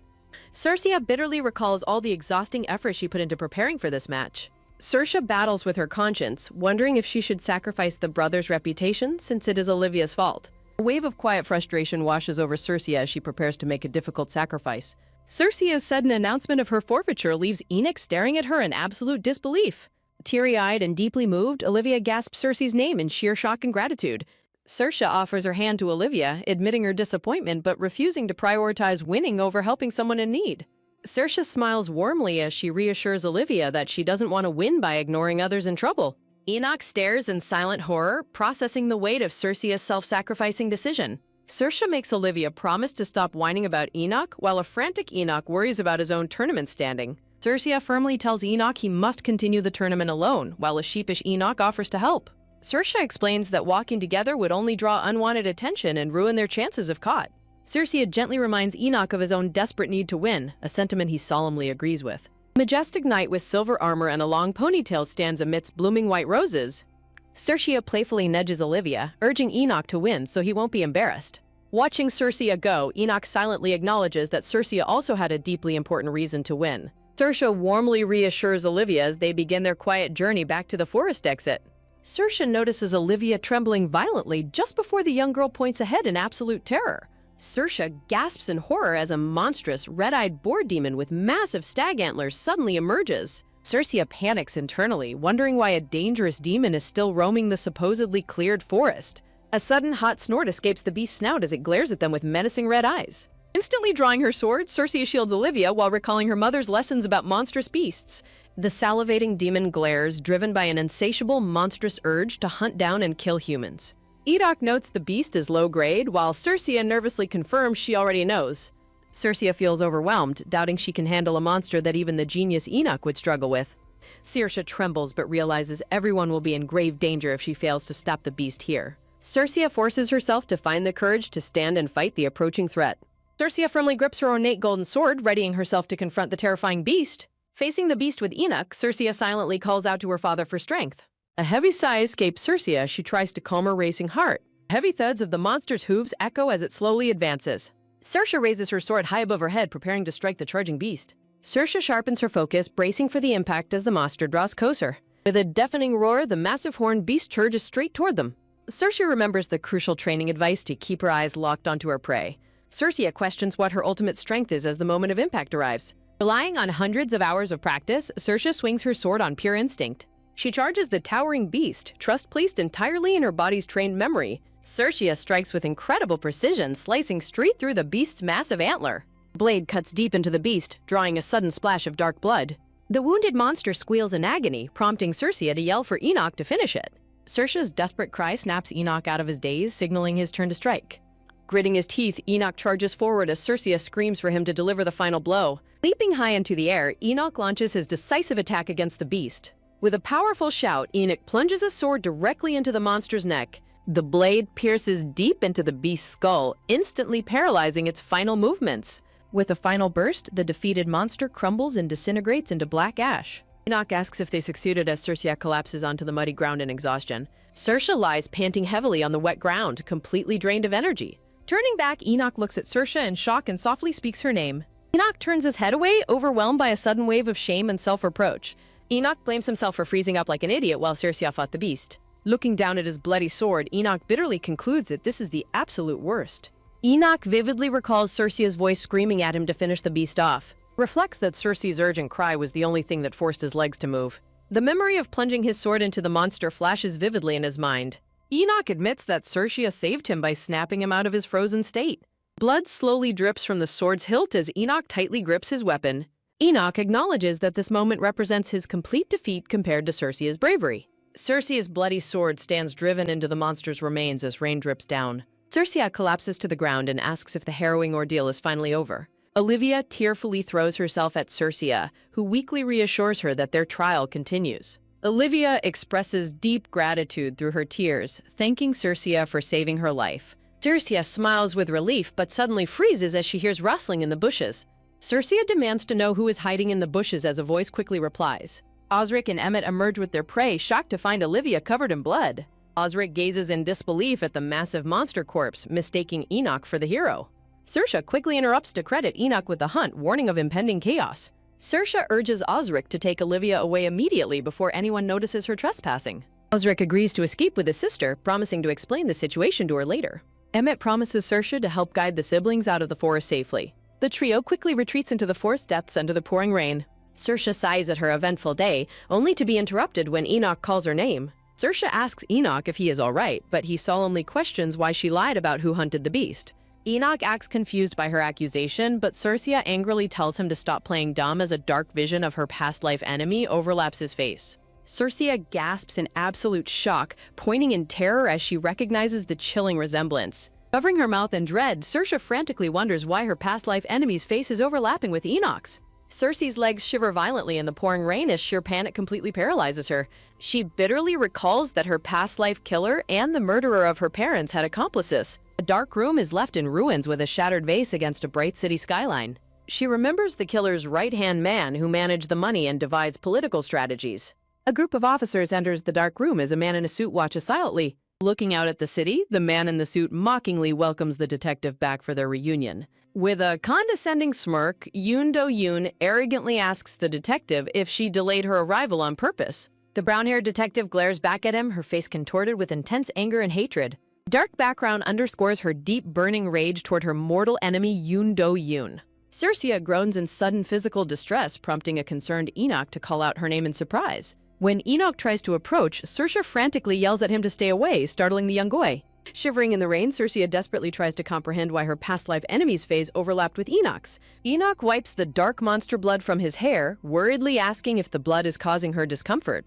As Enoch asks how she feels now, Circe realizes her sudden nausea has stopped, attributing it to his hair color. Reassuring Enoch that she is fine, Circe reminds herself that Enoch is completely different from the despicable Yoon Do-yoon. While Enoch speaks up, Circe silently acknowledges that despite his rude demeanor, he is not a bad person. Enoch kneels under the pouring rain to retrieve Circe's falling golden sword from the mud. Enoch suddenly suggests they do something, leaving a baffled Circe to question what he means. Brandishing the sword, Enoch loudly demands that Circe draw her weapon so they can have a proper match. Circe reactively protests, pointing out that he was the one who defeated the monster despite lying to Osric. With a fierce and determined gaze, Enoch insists they settle who is truly superior with a sword fight. Circe yells that he delivered the final blow, but Enoch proudly declares his identity as a member of House Grey. Enoch proudly states that a victory handed to him by a member of House Emblem brings him no joy. Circe furiously barks back, explaining that she also desperately wanted to finish the beast off with her own hands. Circe screams at the top of her lungs, finally revealing the embarrassing truth that she simply dropped her sword. Circe looks at her injured hands, quietly admitting that she would have died if he had not stepped in. Enoch notices Circe's palms, silently noting with concern how torn up and ruined her hands are from the fight. Circe tightly clenches her fist, warning Enoch not to get cocky just because he won their encounter this time. Circe insists this is not a complete defeat, vowing she will have plenty of chances to prove herself. The two young rivals stand in silence as a heavy downpour of rain washes over them. Enoch walks away with a subtle, thoughtful expression, his cheeks slightly flushed under the rain. Enoch silently reflects on Circe's unwavering resolve to continue her journey in mastering swordsmanship. Circe touches her hair, silently admitting that despite Enoch's disagreeable attitude, she is grateful he inspired her to learn swordsmanship.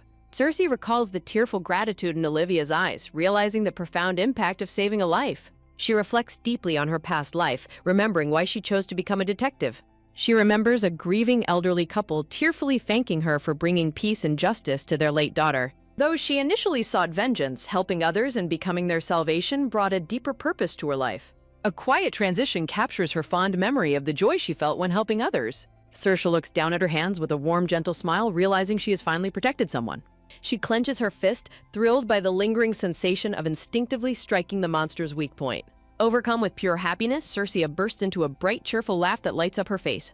Enoch stares at her in absolute bewilderment, quietly calling out her name as she laughs. Softening his expression, Enoch quietly notes to himself that Circia looks truly happy. A spark of deep determination shines brightly in Enoch's clear blue eyes. High above, the tournament's grand emblem flag flutters majestically against the bright confetti-filled sky. The roaring crowd erupts into deafening cheers, chanting Enoch's name as the tournament victor is announced. Amidst a rain of confetti and cheers, Enoch walks solemnly down the flower-lined red carpet. The murmuring crowd marvels at the young genius of House Grey who supposedly slain the monster. Overwhelmed by the undeserved praise, Enoch looks down in silent guilt and inner turmoil. Nobles toast to Duke Grey, who proudly declares that Enoch marks the dawn of their family's new era. Duke Grey casts a subtle, calculating glance toward the high seat during his celebration. The gold-eyed, blonde sovereign smiles knowingly while swirling his wineglass from his elevated throne. Duke Grey's expression turns chillingly cold under the intense gaze of the powerful sovereign. The sovereign mockingly praises Duke Grey's intellect, asking if he has already seen through the political trap. The sovereign sips his wine, noting that Enoch's triumph aligns perfectly with Duke Grey's ambitions. Placing a chess knight, the sovereign explains the political play that benefits Duke Grey's house. A dark, calculating glint flashes in the sovereign's golden eyes as he contemplates his next move. An ominous whisper asks his master to cooperate in this intricate game of power. Circe's parents stand among the crowd, their faces lined with deep anxiety and apprehension. Circe's mother turns in surprise as she is suddenly addressed by another attendee. Olivia and her mother step forward, nervously requesting to speak with the Duchess of House Ellum. Circe's mother frantically begs Olivia's mother to lift her head as they bow in deep apology. Olivia's mother tearfully confesses that her daughter foolishly snuck into the tournament crowns after Circia. Circe's mother gasps in disbelief, suddenly realizing her own daughter was also in grave danger. Olivia chimes in to assure the worried mother that Circe only sustained minor hand injuries. Olivia tearfully blames herself for causing trouble and acting with complete disregard for safety. Letting out a soft, relieved sigh, Circe's mother places her hand over her racing heart. Circe's mother offers a breathtaking, gentle smile to ease the young girl's heavy guilt. Olivia and her mother stare in absolute awe, completely captivated by the Duchess's immense kindness. Kneeling down, Circe's mother reassures Olivia that House Emblem simply performed its duty to protect. Circe's mother politely excuses herself, walking away with her husband as Olivia bows respectfully. Nodding in agreement, Olivia and her mother admire how incredibly cool the Duchess of Emblem is. Circe's father suddenly points toward the forest edge, catching his wife's immediate attention. Circe pops out of the lush greenery, her golden eyes widening as she spots her parents. Her parents cry out her name in an emotional mix of sheer terror and profound relief. With a joyous leap and arms wide open, Circe runs happily toward her parents. The family embraces in a tight emotional hug surrounded by a radiant warmth of love. Circe's father asks if she had fun, receiving an energetic and cheerful response. Circe eagerly tells her mother that she has made an important life-changing decision. Her parents look completely stunned as Circe proudly declares her newfound love for swordsmanship. Bright, cute chuckle escapes Circe as she beams with absolute happiness. Enveloped in her parents' warm embrace, Circe feels safe and completely at peace. The scene shifts to young Enoch's memory of clashing wooden swords during intensive training. Enoch's teacher stresses that real combat leaves absolutely no time to think or hesitate. The teacher firmly instructs that swordsmanship must be committed to muscle memory, not thought. A powerful strike sends a piece of wood flying as the lesson reaches its peak. Bowing, the teacher praises Enoch's brilliant talent and concludes the day's training session. Enoch walks away quietly as passers-by continuously whisper praise about his tournament victory. While people herald House Grey's victory, Enoch bitterly recalls freezing when facing the monster. He silently acknowledges a secret and painful truth known only to him and Circe. With a heavy heart, Enoch admits that Circe bravely fought while he remained paralyzed. Seeking solitude, Enoch sits beneath a massive tree and rustles through his pockets. Unfolding a letter, Enoch despondently reflects that he is unworthy of his father's praise. The letter reveals his father's hope that Enoch's victory would earn his return home. Reading his father's promise to return if he succeeded, Enoch's guilt only deepens further. Enoch tightly clutches the letter containing his father's longing words, overwhelmed by silent tears. The young silver-haired boy clenches the letter, deciding that his current success is enough. Smiling warmly, the silver-haired boy eagerly anticipates seeing his mother soon. A stark announcement reveals that the Grey Knight commander, Dana Grey, has gone missing. The grand and sprawling estate of Grey Mansion stands tall against a bright sky. Swords clash fiercely during a training session, with onlookers noting the boy's outstanding talent. Swirling his wine, the Golden Knight Sovereign praises Enoch's rare genius in defeating a monster. The Sovereign turns to ask Duke Grey if he agrees with this high assessment. Duke Grey angrily accuses the Sovereign of playing a dangerous game by releasing the monster. A sudden light shrug accompanies the Sovereign's playful deflection about whether this was planned. The Sovereign casually denies any involvement, playfully insisting that he is entirely innocent. Duke Gray demands to know what scheme the sovereign is plotting behind his back. Duke Gray furiously barks that playing with children's lives during a tournament is unacceptable. The sovereign calmly justifies his actions as a necessary test for future commanders, claiming Enoch excelled. The sovereign suggests this victory paves the way for Enoch to become the emperor's sword. The sovereign expresses his desire for House Gray to produce the crown prince's protector. The sovereign places his hands firmly on the table over the official documents. Duke Gray silently contemplates his family's long-desired victory in their war against House Emblem. A tense gulp escapes the Duke as he questions the sovereign's sudden generosity. The sovereign passionately argues that the empire desperately needs a sharp, quick-witted new knight. Close-up of the sovereign's golden eyes as he praises Enoch Gray as a potential hero. Duke Gray admits Enoch is an excellent knight, but remains deeply skeptical of the sovereign's true motives. An inner monologue questions the logic of granting such a high title solely based on genius. The silent question remains as to what the sovereign is truly trying to achieve. Duke Gray walks solemnly past a large portrait of a white-haired woman in uniform. Overwhelmed by sudden stress, Duke Gray's legs buckle as his steps falter. Sinking heavily into a nearby chair, Duke Gray lets out a defeated, weary sigh. Holding his forehead, Duke Gray asks the sovereign for permission to speak freely as his former teacher. Smiling warmly, the sovereign happily invites his old master to speak his mind. Duke Gray directly asks Markian if something has happened to his daughter, Dana, in Crichton. Markian commends his master's sharp intuition, while a torn and bloodied gray flag lies ruined on the ground. Duke Gray realizes that promoting Enoch is a political bribe to keep his daughter's disappearance quiet. Markian coldly confirms the bargain, advising his master to settle his daughter's disappearance quietly. Chess pieces stand on a board as the narrative reminds us that this is cold-hearted politics. Duke Gray sharply asks Markian if this underhanded method is what he was taught. Markian looks startled and defensive as Duke Gray accuses him of hiding out of fear. Duke Gray accuses the sovereign of agonizing all night over what political bribe to offer him. Markian stammers an excuse about imperial interests, but Duke Gray demands he admit the truth. Duke Gray sternly lectures the sovereign, stating even the late emperor knew the value of accountability. Duke Gray demands that Markian apologize first before attempting to honor or bribe House Gray. Duke Gray warns that a ruler must face obstacles head-on or risk losing everything.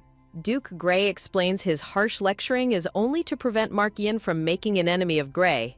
Bowing respectfully, Duke Gray formally requests permission to take his leave. Markian turns away in quiet shame, admitting his foolishness and trying to outsmart his master. Markian calls out to his retreating master, begging for his help if he still cares for him. Markian reveals that his suspicions about a hostile threat are shared by all the nobles.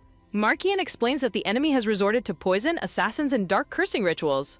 Showing a red-haired youth surrounded by roses, Markian explains the desperate need for a fiercely loyal protector. Duke Gray pauses, noting that the sovereign finally looks like the disciple he remembers. A clenching fist on a map underscores the warning that chaos and political warfare will soon erupt.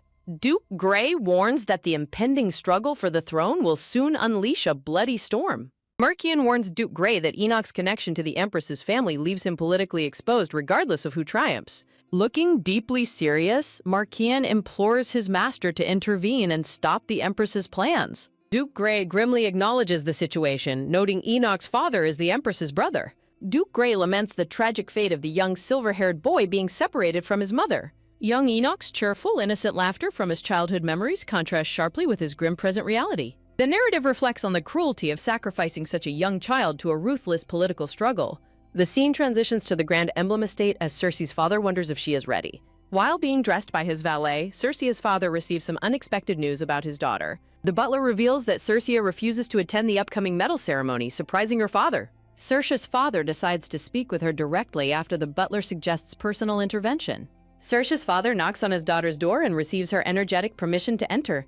Opening the door, Cersei's father is taken aback by a lively, cheerful voice from inside. He is surprised to see Cersei resting in bed while interacting with a young guest. Cersei is resting in bed, happily explaining that Olivia and the maids have come to visit. Cersei's father nervously suggests to his daughter that her behavior might be impolite to their young noble guest. Cersei pouts defensively while Olivia confirms that Cersei indeed refused to attend the ceremony. Feeling overwhelmed by the young girls, Cersei's father politely requests a moment alone with his daughter. Cersei cheerfully asks Olivia for a brief moment to speak privately with her father. Sitting on her bed, Cersei's father remarks that her behavior strongly reminds him of her mother's childhood. Cersei's father smiles warmly as he notes how Melcia also started with just a few loyal followers. Circe's father praises her, calling the duty to protect others a special privilege of a sword wielder. Circe's father points out that the hunting tournament medal is one such privilege, questioning her refusal to attend. Circe explains that Enoch was the one who actually defeated the monster, while her father mentions Enoch credited her brilliant thrust. Circe quietly reaches her hand into a glass jar filled with colorful wooden building blocks. Her father gently asks if there is something else she desires instead of the medal. Circe drops a block back into the jar, silent as she contemplates her true wishes. Circe dramatically holds up her bandaged, splinted arm, declaring that her recovery is what truly matters. Her father looks confusedly at the splint as Circe loudly complains about being banned from sword training. Circe earnestly begs her father to allow her to resume her training sessions. Her father sweat drops, explaining that her recovery is strictly up to the doctor and the family head. Circe worries about falling behind, imagining that Enoch is likely training hard at this very moment. Leaning against her father, Circe apologizes for her whining but admits she is simply frustrated. Circe's father sits quietly on the edge of the bed, gently comforting his dejected daughter. A close-up of the father's warm golden eyes shows his deep affection and calculating thoughts. He gently reassures Circe that there might still be a way for her to train. Circe's father grins slyly, reminding her that he is the chief strategist of House Emblem. Circe's eyes widen with sudden excitement and wonder at her father's suggestion. A refreshing glass of lemon juice is placed on a table at the grand gathering. Circe, dressed in elegant formal wear, politely accepts the drink from a blonde-haired boy. The blonde-haired boy in a blue uniform blushes, shyly thanking Circe for her brave actions. Circe casually points to her bandaged arm, explaining to the boy that her injury has not fully healed yet. The boy looks thoroughly confused as Circe proudly reveals she has switched to lower body training. Circe happily explains her father's training theory that an injured right arm simply means training the left. The young noble boy sweats in sheer disbelief at Circe's intense dedication to swordsmanship. Smiling warmly, the boy observes that Circe's eyes shine brightly whenever she discusses training. Circe beams with absolute joy, her golden eyes sparkling as she shares her passion. A sudden heavy hand claps onto the boy's shoulder, startling him with an abrupt, ominous presence. A stern and cold-faced Enoch appears behind the startled noble boy, staring intensely. Circe is left stunned as Enoch abruptly takes his leave, ignoring the gathering. Sipping her drink, Circe watches Enoch walk away, wondering why he seems so oddly tense. Enoch asks Circe if she remembers their engagement, to which she offhandedly agrees. Enoch stares intensely at Circe as she continues to sip her drink. Enoch closes his eyes and mutters that the crowded banquet hall is making him anxious. Circe wonders why Enoch wants to leave when he is the star guest, but he repeats that he is simply tired. Unseen voices mock the idea of Enoch being the main hero since he didn't actually land the finishing blow. The knights argue loudly, prompting Enoch to look back as someone credits him with saving an emblem's life. A smug, black-haired knight from House Grey loudly mocks the opposing faction's intelligence. The opposing knights quickly lose their tempers, trading harsh insults about their family's ranks. Enoch and Circe watching growing dread as the hostile knights prepare to clash right in front of them. Tension peaks as a knight begins to draw his sword, declaring a duel to prove superiority. Enoch panics and urgently suggests to Circe that they should go find an adult to stop the fight. Circe freezes in shock as her hand reflexively goes to her chest, startled by a sudden memory. Circe is suddenly gripped by a disturbing vision of a bloodied, silver-haired boy and a dark-suited detective. Shaken to her core, Circe gasps out a name in sudden panic. A haunting vision of the young boy and the detective lingers in Circe's mind. Circe's panic intensifies as the dark-suited man in her vision turns around to speak. Back in reality, Circe tightly clutches her bandaged chest as she tries to catch her breath. Meanwhile, the hostile confrontation between the two knight factions rapidly devolves into an all-out brawl. The knights prepare to charge, fully intent on settling their dispute with violence. A man dramatically falls forward into the middle of the crowd with an exaggerated cry. The fallen man lands heavily on his hands and knees right between the opposing factions. The startled knights look down in utter confusion, demanding to know who just pushed him. One of the leading knights points accusingly at the fallen figure in disbelief. Smiling brightly, Enoch's black-haired father smoothly greets the gathered emblem and Grey Knights. Enoch and Circe watch the sudden theatrical intrusion with wide-eyed shock. Enoch breaks into a cold sweat upon realizing the unexpected intruder is his own father. His father casually changes the subject, rambling about delicious, freshly baked bread to diffuse the tension. Sweating nervously, Enoch's father waves his hand as the confused knights reluctantly accept his presence. His father politely thanks the bewildered knights for their cooperation. Smiling warmly, Enoch's father takes Circe by the shoulder to escort her away. He gently guides Circe out of the tense hall while she readily agrees to follow. Looking back from behind a golden door, Enoch's father warmly tells the children to rest inside. Circe is left confused by his departure, while Enoch explains his father was simply giving them an escape route. A humorous chibi-style panel shows Circe clapping in admiration while Enoch sighs with folded arms. Their peace is briefly interrupted as Enoch's father pops his head back in to bid them farewell. Circe and Enoch politely express their gratitude to Enoch's father as he finally leaves. Saoirse adjusts her cape, wondering aloud if knights always resolve their differences through brawling. Saoirse cheerfully informs Enoch of his father's relaxed state nearby. Sensing his heavy gaze, Saoirse questions why Enoch is staring so intensely at her. Enoch confronts Saoirse about her odd behavior during the confrontation, but she feigns ignorance. Enoch remains highly skeptical, pointing out that she completely ignored his suggestion to find an adult. Sweating nervously, Saoirse wonders if she has done something to make him uncomfortable. Enoch clarifies that he is not upset about the hunting tournament credit. Saoirse dismisses the tournament entirely, prompting Enoch to ask what is truly bothering her. Saoirse hesitates before admitting she has a small favor to ask of him.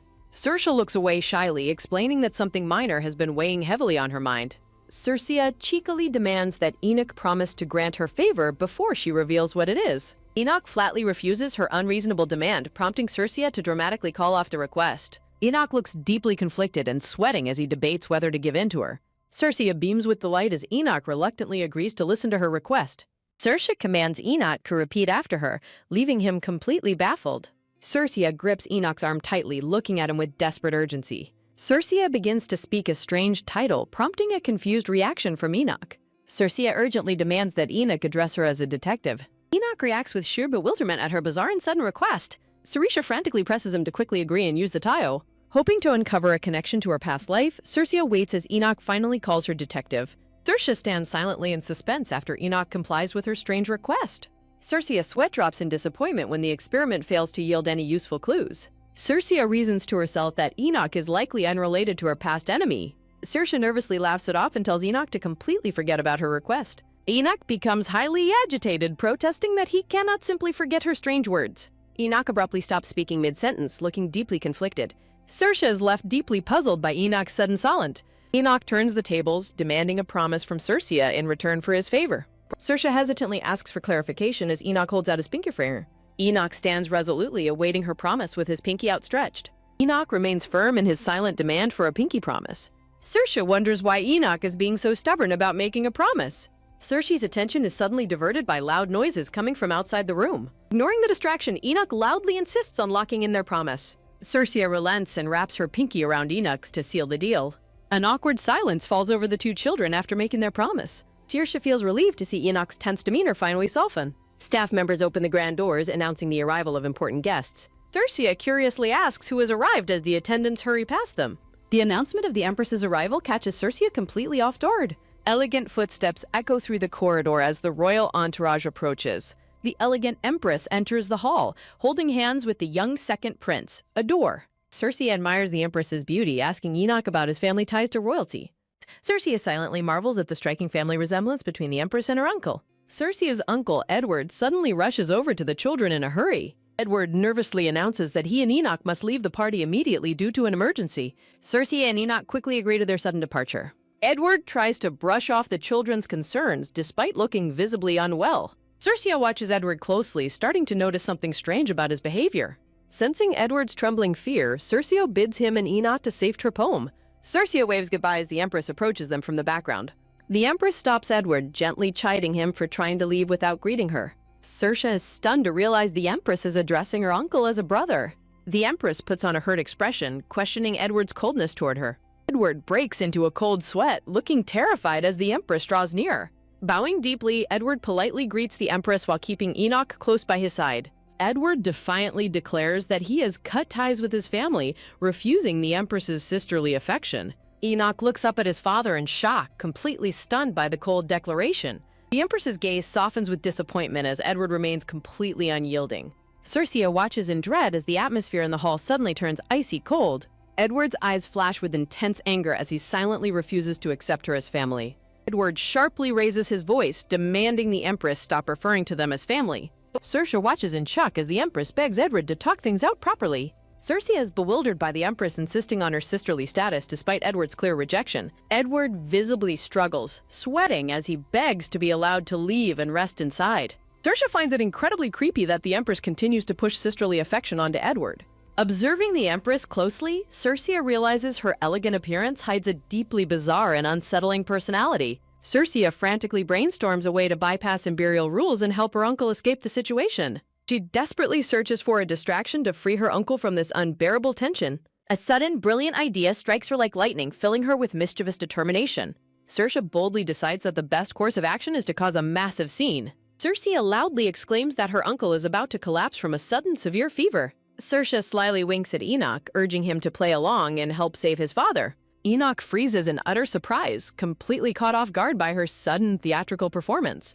Quickly catching on, Enoch desperately pleads with his father to return home before he collapses. The dramatic display successfully sways the surrounding crowd, who murmuringly agree he should go rest. Saoirse boldly confronts the Empress, demanding how she could ignore her own brother's obvious suffering. The Empress gasps in panic as Saoirse dramatically warns that Edward might stop breathing. Saoirse internally smirks, knowing a collapse here would cause a massive scandal for the royals. Thoroughly panicked by the threat of a public scandal, the Empress finally permits Edward to leave. The Empress claims she acted out of worry, but Saoirse remains highly skeptical of her excuses.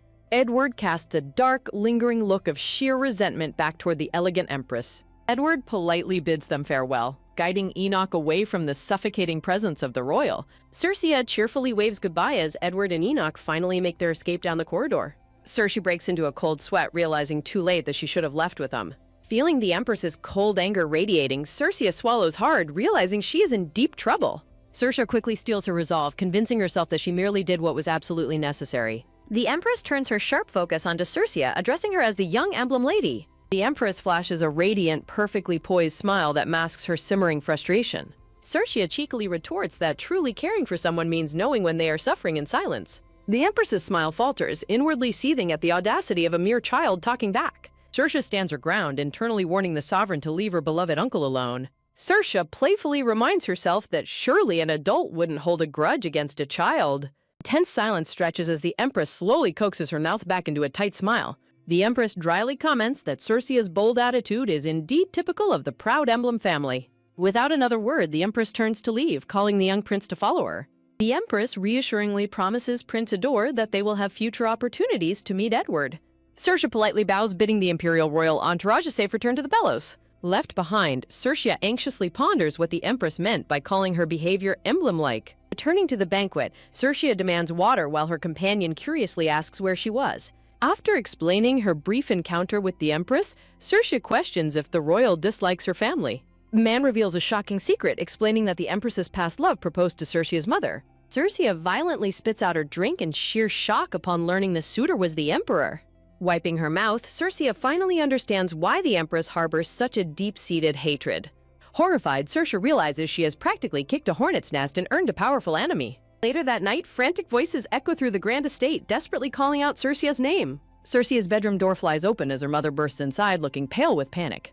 Rubbing her eyes, Saoirse is stunned when her mother demands to know what she told the Empress. Saoirse protests her innocence, but her mother frantically insists she shouldn't have spoken to her. Her mother desperately demands answers, gripping her shoulders while Saoirse struggles to explain her actions. Their tense conversation is interrupted as Saoirse's father rushes into the room to comfort his wife. Saoirse's father holds his weeping wife, whispering about a mysterious tragedy involving someone named Dana.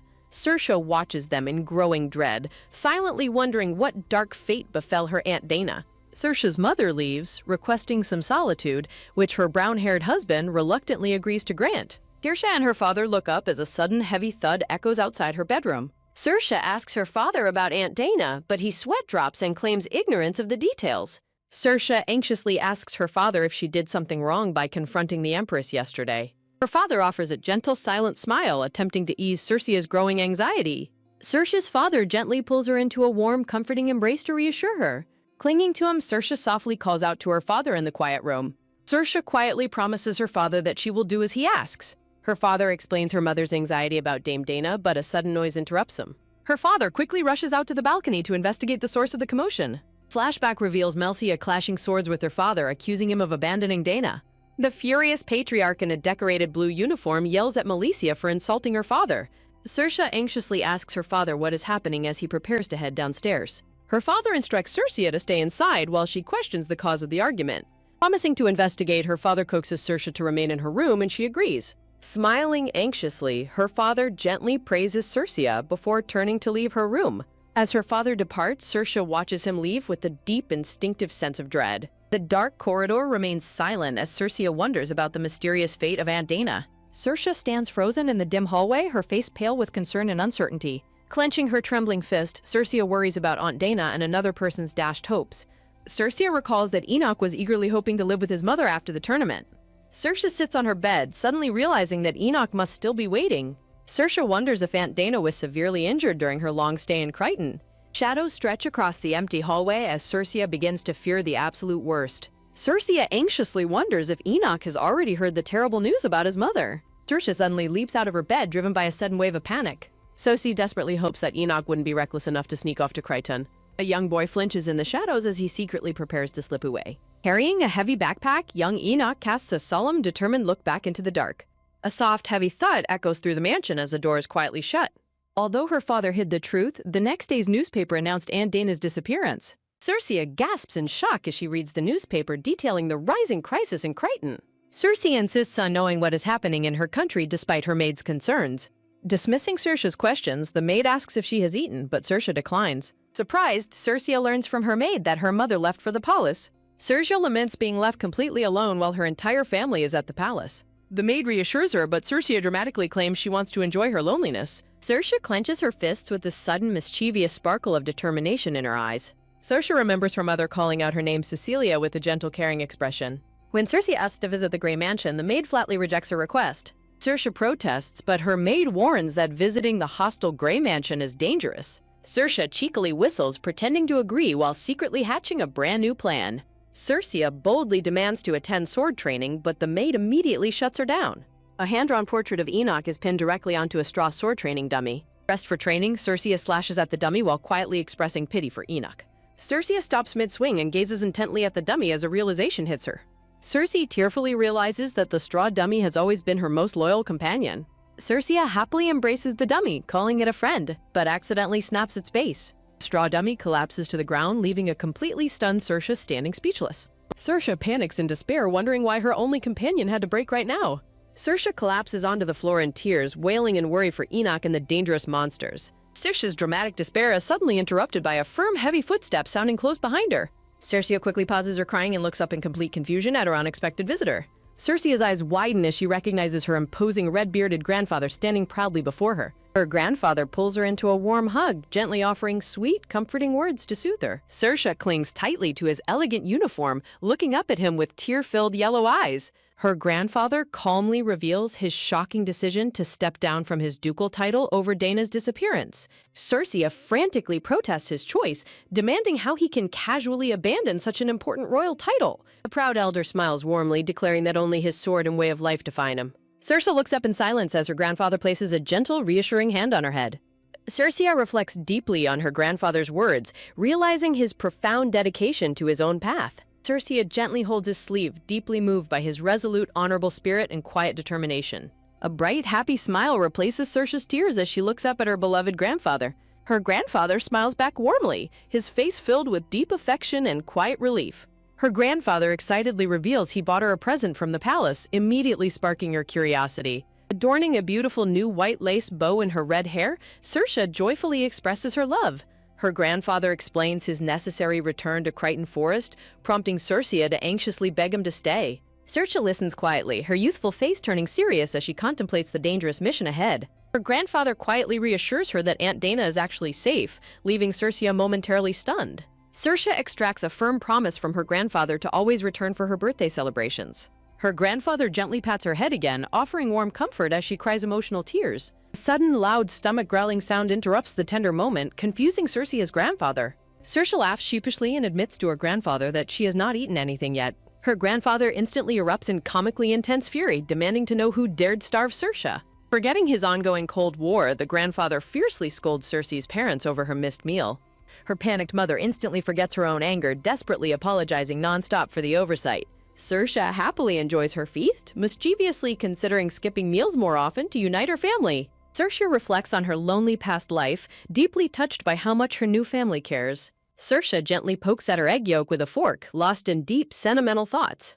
Circe's mood grows somber as she anxiously wonders when she will see Enoch again. The maid politely bids Circe a good night's rest as she prepares to leave her bedroom. Circe turns around in surprise as her maid suddenly calls out to her one last time.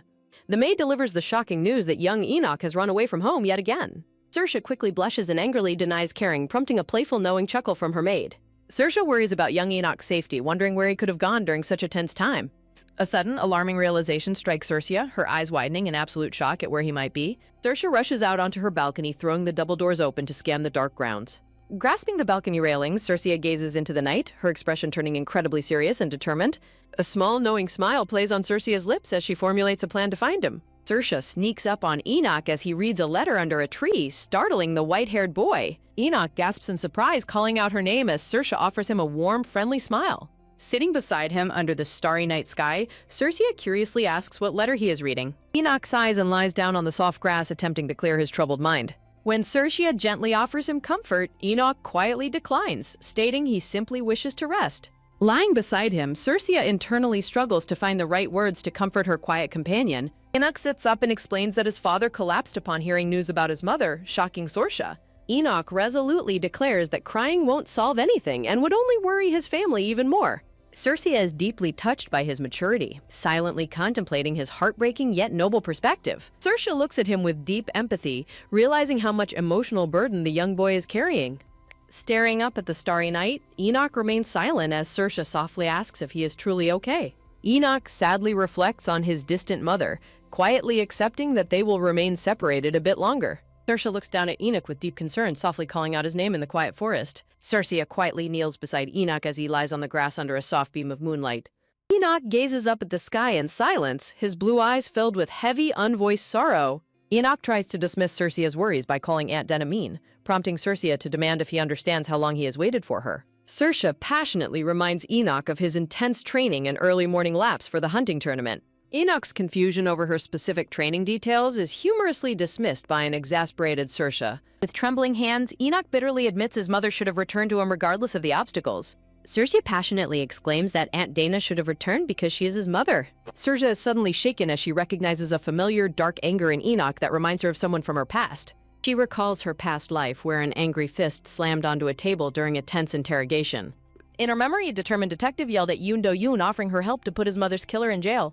The detective urged Yoon Do-yoon to join forces for revenge while he sat in weary, silent amusement. Yoon Do-yoon looked up with a cool smirk, questioning the detective's assumption that he wanted to avenge his mother. Yoon Do-yoon playfully mocked the detective's ignorance, shockingly revealing his mother had stolen money from her killer. He coldly questioned why he would ever avenge someone like his mother, leaving the detective completely stunned. The detective gasped in horror as Yoon Do-yoon chillingly declared his true goal was revenge against his mother. In the present, Cercia gasps as she clenches her dress, deeply unsettled by the lingering memory. Cercia chides herself for comparing Enoch to Yoon Do-yoon, promising never to repeat the mistake. Enoch's sudden declaration of wanting revenge on his mother catches Cercia completely off guard. Enoch resolutely vows to become the Emperor's sword to make his mother regret her choices forever. Relieved, Cercia sighs and finds his childish idea of revenge to be surprisingly harmless and cute. Enoch's sudden challenge to become stronger together catches Cercia completely by surprise. An irritated chibi Cercia fumes, declaring that Enoch is exactly the type of guy who makes girls want to punch him. Years later, Cercia lies panting on the training ground floor after an exhausting sword match. Formal announcement echoes across the courtyard, declaring that the intense training match has been decided. Defeated once again, Cercia lies on the ground with a look of bitter frustration. An older, elegantly tall Enoch looks down at her with a calm, composed expression. Cercia Emblem, now 18, stubbornly raises her wooden sword and refuses to admit defeat. Enoch calmly extends his open hand to help his defeated companion up. Cercia glares up in frustration, realizing Enoch has grown significantly taller and much stronger. Cercia closes her eyes in annoyance at her rival's irritatingly superior progress. The scene shifts to a torchlit stone hallway echoing with the sharp sounds of training. A fierce clash of steel rings out as two blades collide in the chaining hall. Cercia aggressively spars with a mysterious, mummy-wrapped opponent in the dark corridor. The two duelists stand facing each other, breathing heavily in the dim light. Cercia smirks, teasing the Royal Direct Guard Knight about being full of openings before ending their session. The mysterious wrapped knight stands in silent contemplation, holding an elegant sword. A single desperate call for Aunt Dana echoes through the pitch-black darkness. The silent, mummy-wrapped knight stands under the torches, their true identity hidden. Cercia lies defeated, bitterly lamenting how impossible it is to surpass a hardworking genius. Cercia sighs on the ground, tired of facing the same defeat in every single spar. Enoch stands tall under the bright blue sky, looking down at her with calm, empty eyes. Cercia leans on Enoch as he helps her walk, realizing she can no longer read his mind. Enoch stares ahead with a distant, unreadable expression as they leave the courtyard. Enoch asks Cercia if she can walk home alone, and she quickly reassures him that she is fine. Cercia looks back at him, wondering when the competitive gap between them became so wide. The two childhood friends walk away from each other in opposite directions across the training circle. Clutching her arms, Saoirse looks down in quiet self-pity, calling her own performance pathetic. Enoch pauses and glances back over his shoulder, watching Saoirse walk away. Saoirse looks up in surprise, completely caught off guard by a sudden question. Enoch stands calmly under falling leaves, firmly demanding a straight answer from her. Stunned by his directness, Saoirse stammers in absolute confusion over what he means. Enoch suddenly turns his back on his childhood friend and walks away. The two friends silently walk away from each other, leaving a heavy silence behind. Saoirse grabs her red hair in sheer frustration over her disappointing defeat. Grinning manically, Saoirse lets out a quiet remark as her anger begins to boil. Saoirse notes that it has been quite some time since she felt this incredibly furious. Panic screams echo across the courtyard as terrified knights desperately flee from Lady Saoirse. Saoirse furiously orders Zeke and Lucas to stop, but they cry out that she will beat them if they do. Saoirse fanatically suggests treating their spar like a real combat battle, leaving the knights screaming in terror. Saoirse loudly reassures them that she has no intention of killing them as she attacks. A desperate announcement echoes across the courtyard that no one is left to spar with her. Saoirse's father walks down the elegant hallway while his butler follows closely behind him. The butler notes that Saoirse's aggressive behavior always worsens after she spars with Lord Enoch. Saoirse's father quietly contemplates as the butler worries about her increasingly frequent aggressive states. The father commands the butler to contact his wife immediately, receiving a quick, polite confirmation. A quiet, slow dripping sound echoes from the golden faucet in the empty washroom. Saoirse stares into the mirror, shocked to find dark circles under her eyes from exhausting training. Exhausted and bandaged, Saoirse questions if she needs to find new sparring partners outside her home. Saoirse reflects on her month-long isolation, admitting she avoids going outside to escape people's gossip. She bitterly recalls how people always gossip about Enoch's predictable, continuous victories over her in every spar. Saoirse sighs in self-pity, feeling incredibly frustrated that she hasn't made any progress while Enoch thrives. A sudden knock on the door interrupts her thoughts as a familiar voice calls her name. Saoirse quickly peeks out of her room, instantly recognizing her mother's warm, welcoming voice. Saoirse's mother stands gracefully in the glowing hallway, calling out her daughter's name with a bright smile. Saoirse leaps into her mother's loving embrace, happily welcoming her back home. Saoirse asks how she found time away from the palace, and her mother sweet-talks her, saying she dropped everything just to see her. Saoirse realizes that despite her past life age, standing before her mother always makes her feel like a carefree child. Saoirse asks if her father contacted her, leaving her mother startled and wondering how she figured it out.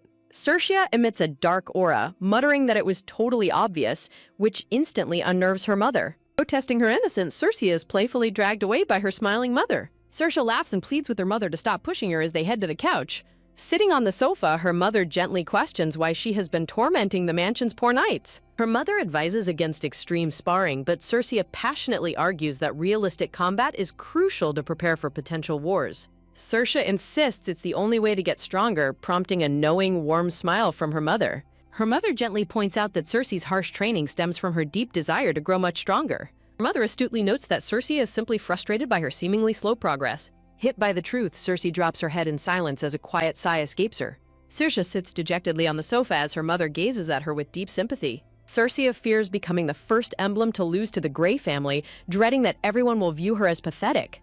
Her mother reaches out, gently holding her daughter's tense, bandaged hands to offer comfort. Her mother reminds her of how she once fell in love with the sword and asks how she feels now. Saoirse looks up at her mother, her beautiful gold eyes welling with emotional tears. Saoirse dramatically yells that her beloved sword betrayed her by favoring Enoch instead.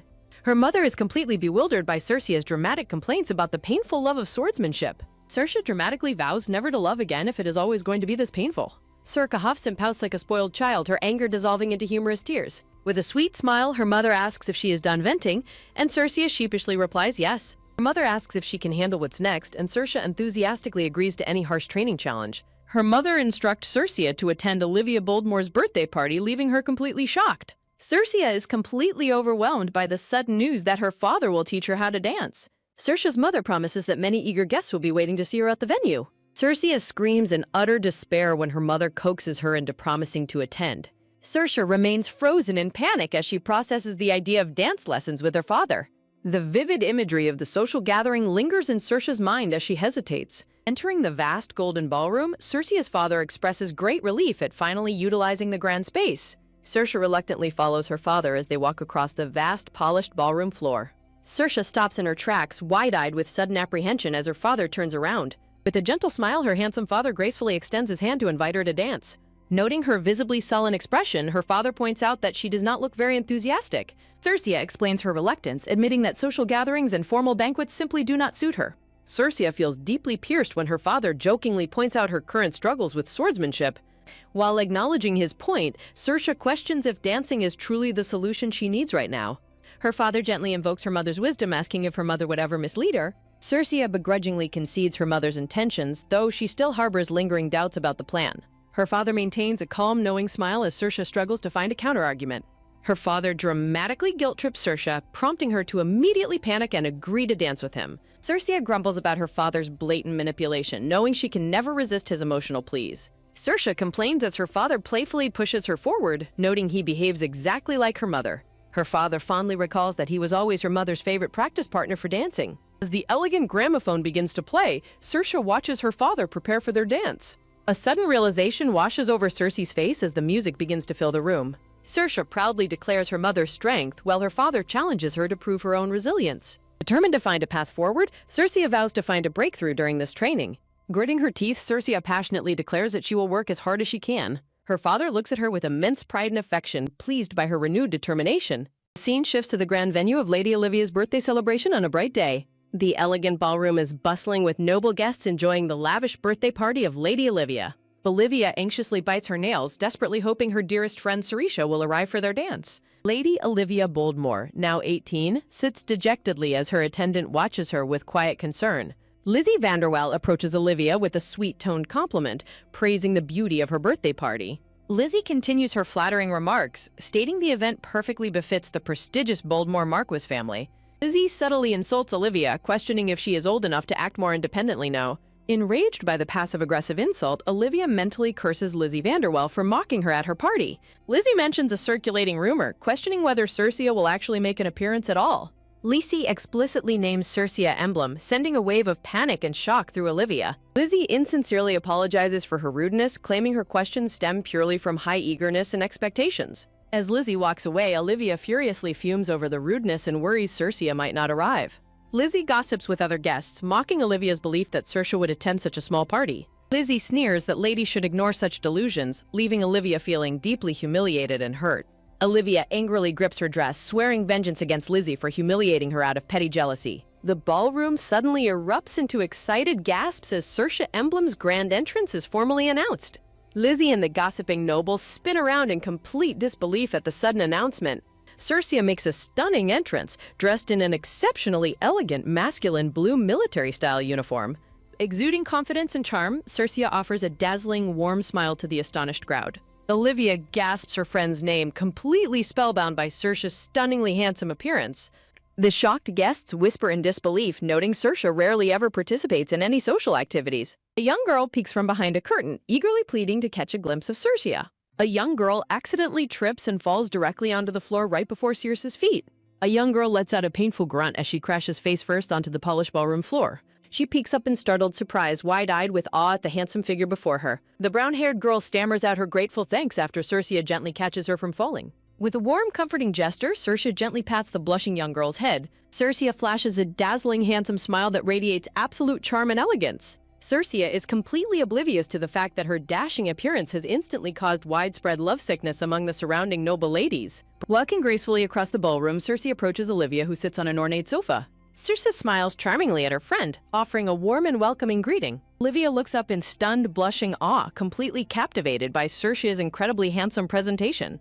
Olivia joyfully welcomes Circia, while another lady approaches to eagerly seek Circia's attention. Circia looks completely bewildered as Olivia throws a fierce, protective glare at the approaching noblewoman. Lizzie Vanderwell dramatically demands a dance from Circia to make up for her hurt feelings. Olivia fumes in silent outrage, completely shocked that Lizzie is boldly trying to steal Circia away for a hand kiss right in front of the guest of honor. Olivia desperately hopes Circia will refuse, silently pleading for her friend to ignore the bold request.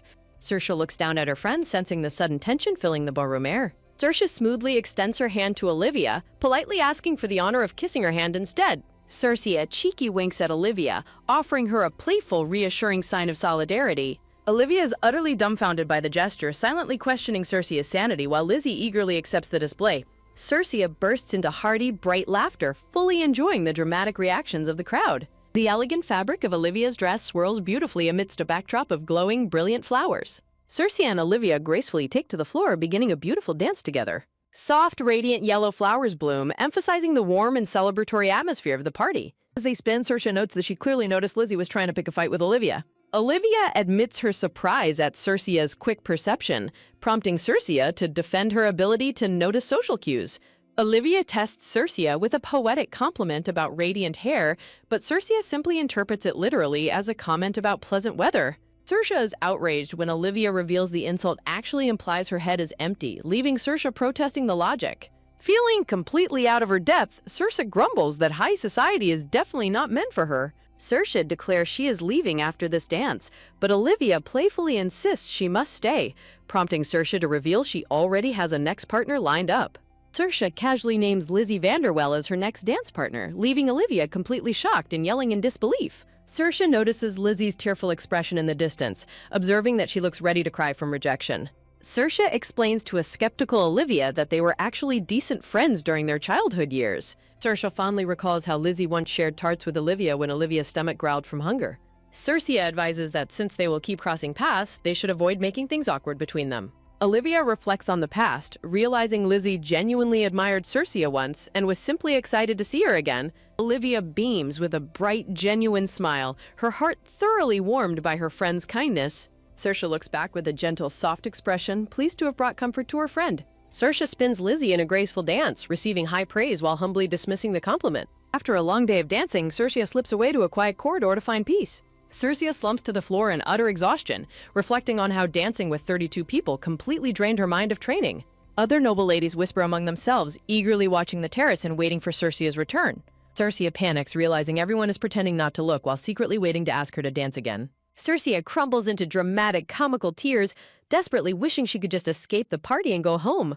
Cersei's eyes widen in absolute shock as a sudden announcement heralds the arrival of Sir Enoch Grey. Cersei hides behind the terrace window, listening to the excited whispers of noble guests gossiping about Enoch and his fiancée. Cersei is utterly bewildered by Enoch's sudden appearance, wondering why he has arrived at Olivia's party. A memory of the elegant, silver-haired Enoch Grey standing beside Olivia flashes through Cersei's mind.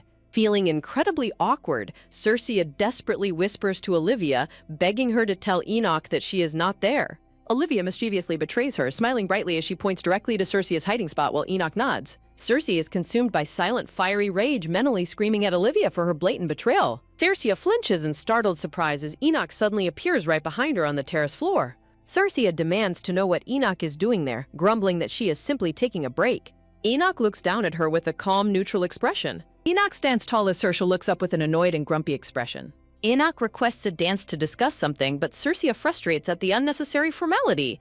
Overhearing guests excitedly clearing the floor for them, Cersei begins scheming a quick exit strategy. A sudden brilliant idea strikes Cersei, hoping she can slip away and head home. Enoch offers to take the lady's role, instructing Cersei to lead the dance instead. Cersei looks completely baffled, questioning how Enoch could possibly know the lady's dance steps. Enoch stands confidently against a floral backdrop, holding a hand to his chest. Enoch questions Cersei's annoyed expression, prompting her to internally complain about how insufferable he is. Cersei and Enoch stand facing each other in the center of the bustling ballroom. They both realize their dance will likely land them on tomorrow's Society column cover. Cersei sheepishly wonders if there is any way to stop the upcoming gossip. Enoch points out that the entire frozen crowd is watching them, making avoidance impossible. Cersei reluctantly agrees, stepping closer as Enoch gently places his hand on her shoulder. Cersei is suddenly flustered, realizing how much Enoch has grown taller and larger since childhood. Enoch clears his throat as the distance between them grows noticeably closer. Cersei looks up in surprise as Enoch softly calls out her name. Cersei blushes nervously, her golden eyes wide with shock at his sudden closeness. Enoch looks away slightly, admitting his previous words must have sounded terrible in retrospect. A warm, nostalgic smile spreads across Cersei's face as she softly giggles. Enoch looks at her in mild confusion, questioning why she is laughing at him. Cersei explains that his apology reminds her of his childhood habit of repeating mistakes. They continue their graceful dance, exchanging intense gazes under the ballroom lights. Bathed in a warm pink glow, Enoch and Cersei hold each other close. Enoch questions Cersei's claims about her ability to lead during a dance. Cersei looks up in startled surprise, wondering what Enoch is planning next. Enoch cheekily reminds Cersei of her boast about knowing the man's part well. Leaning in close, Enoch whispers something directly into Cersei's ear. Cersei reacts with sudden anger and disbelief, demanding clarification on his remark. Circia closes her eyes and huffs, clearly annoyed by Enoch's playful teasing.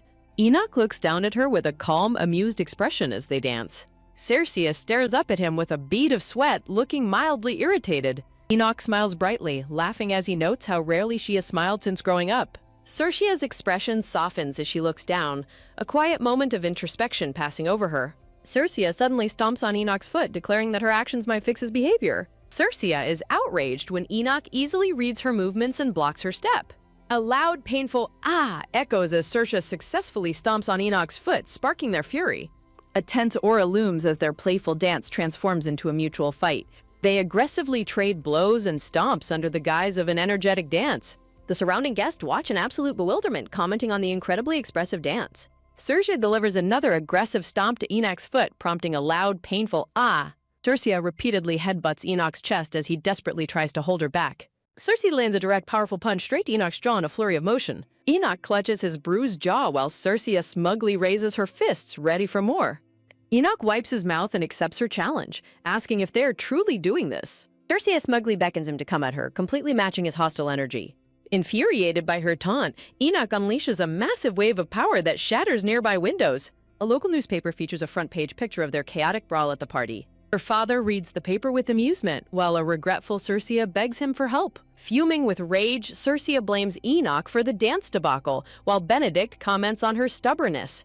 Benedict suggests Circia hold up her hands in punishment before her mother arrives. Benedict playfully suggests Circia hold a bucket instead of just raising her hands. Circia eagerly complies with the training punishment, running off to find a bucket. Circia proudly lifts a large wooden bucket overhead as Benedict looks on with approval. Soysia's mother Marurcia suddenly bursts through the door, loudly calling out for Soysia. Startled, Circia braces for scolding, but Marurcia eagerly asks if she won the fight. Utterly bewildered, Circia stares blankly in silence at her mother's bizarre reaction. Marurcia excitedly presses for battle details, prompting Circia to sheepishly declare the fight a draw. Marurcia warmly explains she sent her specifically to test her strength in battle. Circia angrily yells at Benedict for making her hold the bucket unnecessarily. Benedict calmly suggests Circia sit down so they can discuss the duel together. A warm voice asks for details about the duel St. Cirque. Mauricia leans in eagerly to ask Circia how the duel went. Circia realizes Melchi is referring to her chaotic brawl with Enoch. Marlicia happily agrees that the clash was definitely a chaotic brawl. Marlicia playfully pinches Circia's cheek, reminding her to maintain proper high society refinement. Marlicia notes they fought with raw physical strength instead of using their swords. Circia suddenly pauses as a quiet moment of deep realization washes over her. A warm light frames a memory of Circia holding hands with Enoch. Circia remembers landing a powerful, direct punch right to Enoch's jaw. Circia reflects on the intense exchange, realizing Enoch threw his punch at full swing. Clenching her fists, Circia realizes her attack barely fazed him during their battle. A quiet, determined smile spreads across Circia's face as the truth becomes clear. Circia beams with newfound confidence, realizing she has discovered the key to defeating him. Circia eagerly declares to Marlicia that she finally understands how to win. Circia's golden eyes gleam as she realizes victory will not come from raw strength. Benedict and Marlicia listen as Circia explains she must accept their differences to win. Circia silently apologizes to her sword for forcing it to copy Enoch's fighting style. Bolting upright, Circia demands to return to her training to test her new strategy. Benedict encourages her to go, mentioning he arranged for a special helper today. Circia insists other knights are too soft, preferring to train by herself instead. Benedict gives a cheeky wink, telling Circia to trust his arrangement. Circia looks completely skeptical, wondering what kind of knight could satisfy her. Circia bolts out the door, determined to see who her mysterious training partner is. Circia throws open the heavy wooden doors, stepping out into the bright training yard. A massive, muscular knight in a flowing red cape stands waiting in the yard. Circia freezes in sudden shock, instantly recognizing the broad silhouette before her. Circia's father, a heavily built man with red hair and beard, grins back. Under a starry sky, the scene shifts to the brightly lit Emblem Estate. A heavy footstep echoes as a mysterious figure strides down the quiet corridor. Marlicia and Benedict enjoy tea together, wondering about Circia's training progress. Circia's father enters, laughing as he explains that Circia has completely collapsed from exhaustion. Marlicia senses his underlying gravity, asking if there is another reason for his visit. Benedict politely offers the patriarch a cup of warm tea to ease the tension. The red-haired patriarch holds his teacup, his expression turning deeply serious. He shares a highly classified secret that will soon shake the entire kingdom. He gravely reveals that the Crown Prince's merchant group was completely wiped out. He shocks them further by stating the attackers were not human at all. He explains that hundreds of monsters descended from the Lowe's mountain range. Circe's father continues his grim explanation, revealing that the Rhine Company was not the only merchant group destroyed by monsters. He sets down his teacup, noting that deploying capable knights is the only solution to ease the citizens' panic. Distressed, Maralcia implores her husband not to consider Circe for the mission, pointing out the abundance of other skilled knights. While Circe's father argues that she qualifies as an official emblem knight, Benedict protests that the mission is far too dangerous. Marisha weeps, suggesting her daughter should start with simpler tasks, while Benedict attempts to comfort her. Malusha looks up tearfully as her husband gently reminds her that nothing in life is easy, promising her there is no need to worry. Flexing his fist, the red-haired patriarch confidently vows to ensure Circe returns safely from her mission. The scene shifts to the magnificent and sprawling imperial palace gleaming under a bright, clear sky. Circe marvels at the palace's grandeur, prompting Enoch to tell her not to act like a country bumpkin. Circe reacts with mock dramatic flair, teasing Enoch about his close relationship with the crown prince. Enoch smugly asks if she is jealous, instantly provoking Circe a short-tempered rage. Circe aggressively grabs Enoch in a headlock, completely ignoring their elegant surroundings until they are interrupted. Shocked, Circe and Enoch quickly scramble apart, trying to regain their composure and dignity. The two young knights freeze, recognizing the dignified figure standing before them as the head butler. After they bow respectfully, the polite butler guides them inside, noting that the crown prince is waiting and the emperor will arrive shortly. As they walk, Circe nervously notes the butler's remarkably imposing and dignified presence. The head butler smiles warmly at them as they enter, his expression polite and welcoming. Circe looks on in sheer amazement as Enoch pushes open the doors to the grand reception room. Circe marvels at the stunning blue reception room, wondering aloud where the crown prince is located. Circe shriekingly reacts when she spots the crown prince miserably huddled in a dark, depressed corner of the room. The crown prince depressingly sighs about belonging in the corner, leaving Circe and Enoch thoroughly bewildered. Circe frantically turns to Enoch for answers, completely unaware of the tall blonde figure approaching them from behind. The emperor remarks on Circe's loud voice resembling her mother's, prompting both knights to bow in frantic respect. The emperor casually dismisses their formalities, instructing them to sit down so they can begin their discussion. As he gets comfortable on the sofa, the emperor immediately inquires about the crown prince. Circe flinches in surprise as a gentle hand suddenly taps her on the shoulder. She turns to find the crown prince standing elegantly, his depressed demeanor completely vanished. Circe violently shakes Enoch in pure frustration, demanding to know how the prince recovered so quickly. The emperor and the composed crown prince sit side by side, radiating royal dignity. Circe agrees politely, but internally questions why the crown prince's behavior changed so abruptly when his father entered. Observing the crown prince closely, Circe notices faint tear marks on his cheeks, confirming her suspicions. A quiet beat passes in the room, highlighted by the elegant floral arrangement by the window. The emperor initiates the serious discussion, asking if they have heard of the monster infestation. Circe and Enoch stand attentively, both confirming that they are aware of the threat. The emperor explains that the massive wave of monsters has triggered countless urgent defense requests across the empire. He suggests that two talented young knights from their respective orders should step forward in this crisis. Feeling a sudden wave of dread, Circe nervously asks the emperor to clarify his proposal. With a calculating smirk, the emperor commands them to subjugate the monsters at the Lowe's mountain range. He adds a crucial detail, stating they must also escort the leader of the subjugation mission. While Circe protests their severe lack of practical experience, Enoch cautiously asks who will lead the mission. The emperor declares this is the perfect opportunity to make the crown prince a celebrated national hero. The crown prince sits in heavy downcast silence, showing no excitement for his father's grand plan. Circe and Enoch are frozen in horror at the thought of sending the frail prince to such danger. Circe mentally screams in outrage, realizing the emperor is essentially sending his own son to his death. Underneath the table, the terrified crown prince tightly clutches his trousers, trembling with silent fear. The emperor relentlessly repeats his desire to mold his son into the hero the panicked citizens demand. A heavy, suffocating silence descends upon the room as the reality of the command sinks in. Circe and Enoch exchange tense, highly concerned glances, deeply worried for the young prince's life. Enoch bravely speaks up, warning the emperor that the scent of blood makes the mountain range incredibly dangerous. Sweat dropping in panic, Circe frantically tries to think of a way to express her unspoken, terrifying concerns. The blonde emperor challenges Circe and Enoch to prove their capabilities as official knights and future commanders. The emperor questions how much longer the crown prince must remain hidden away from the public. Looking side on, the blonde emperor declares that a cub must eventually grow into a true lion. He warns the young knights that remaining in safety will never make them excellent. Bright light shifts the scene as the tense audience draws to a swift close. The blonde emperor dismisses them, telling them to leave while his butler waits by the door.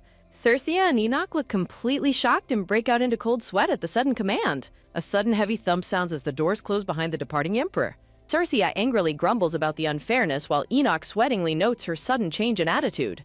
Enoch sits back down, resignedly stating they have no choice but to obey the imperial command. Enoch stands up and prompts Circia to leave, but she remains frozen in deep panic. Circia nervously points to the couch, where the terrified crown prince has curled up and begun sobbing. The two knights panic in chibi form, whispering about whether they should just excuse themselves. Circia awkwardly bows, nervously trying to announce their departure to the huddled, crying prince. As they walk away, Circia and Enoch suddenly freeze upon hearing another pathetic sob from behind them. Enoch turns his head in mild surprise, hearing the soft weeping continue in the quiet room. The fragile crown prince weeps miserably with his head buried and his arms on the sofa. He gasps in sheer shock as he is suddenly grabbed, his teary golden eyes wide with surprise. Circia lifts the crying crown prince up in a sudden, effortless princess carry. With a swift motion, she carries him over to sit on the edge of the table. Circia confidently stands before the startled prince, who asks in confusion what she is doing. Circia boldly compliments his handsome looks, causing the prince's face to flush red-hot in embarrassment. The prince frantically covers Circia's mouth, begging her to stop her overwhelming stream of compliments. Looking down dejectedly, the prince laments that he is completely unworthy after costing so many knights' lives. Circia looks at him gently, asking if he remembers their very first meeting during childhood. The prince looks up, recalling when their families participated in the imperial hunting tournament years ago. She brings up a book he loved, recalling how he once wished to become the emperor. The prince sadly admits his past dream, but confesses he feels entirely unqualified for the role. He clutches his head in despair, traumatized by the deaths of the knights who protected him. Quiet moment highlights his inner pressure of desperately wanting to live up to his father's expectations. Circia shares her own inadequacies, admitting she also falls short of matching the first legendary Duke emblem. The prince is taken aback, frantically arguing that Circia's hard work is already more than enough. His eyes dilate in sudden realization as Circia's words head home. A warm message of reassurance affirms that he can also become a good enough emperor. The prince looks completely stunned and flustered, speechless at her comforting perspective. Circia dramatically points her finger at his chest to emphasize her belief in his potential. Circia smiles brightly, declaring she is eagerly looking forward to seeing him grow into a great monarch. The prince remains silent as a warm, nervous energy washes over him in the quiet room. He silently ponders if it is truly possible for him to become a good monarch. He doubts his own goals, but finds a spark of hope from Circia's encouraging words. Looking up with newfound resolve, the prince declares he wants to be a monarch worthy of her loyalty. Circia smiles warmly at him as he softly thanks her for her kindness. Circia politely excuses herself and turns to leave the prince alone with his thoughts. A gentle smile remains on her face as she confidently strides out of the reception room. The prince stares at the door, her final encouraging words about his monarch's eyes echoing in his mind. A soft thud sounds as the heavy wooden door swings shut behind the young knights. Circia walks down the grand corridor, stretching her arms and feeling incredibly relieved. She cheerfully asks Enoch what they should eat for dinner, but Enoch only responds with silent disbelief. Circia turns around in confusion, wondering why Enoch is staring at her so blankly. Circia reacts with loud shock as Enoch bluntly shares his bewildered thoughts on her wild behavior. Enoch looks aside with a sigh, expressing his wish that Circia would sometimes be less unpredictable. Circia complains that she is far too hungry to understand his complicated words. Enoch continues speaking, pointing out her unconscious ability to deeply move and sway others' hearts. Circia playfully defends herself, prompting Enoch's annoyed reaction as the atmosphere grows tense. Enoch clenches his fist tightly, inwardly frustrated that she has also unconsciously captured his own heart. A wave of deep annoyance washes over Enoch as he laments his helpless feelings. Circia looks on in complete bewilderment, softly calling Enoch's name in the quiet dusk. Circia calls out in surprise as Enoch suddenly turns on his heel and strides away. Circia furiously demands to know where he is going, completely losing her elegant composure. Circia quickly runs to catch up with Enoch, calling out to him once more. Enoch confesses his inner turmoil, leaving a startled Circia struggling to find her words. Confusion and distress fill Circia's mind as she wonders about Enoch's sudden shift. A sudden, furious scream echoes through the palace as decorative porcelain is violently shattered. The dark-haired empress rages about the crown prince's survival, demanding to know why he remains alive. Clenching her fists, the furious empress deeply regrets not finishing off the crown prince years ago. In a fit of sheer rage, the empress hurls a floral vase across the room.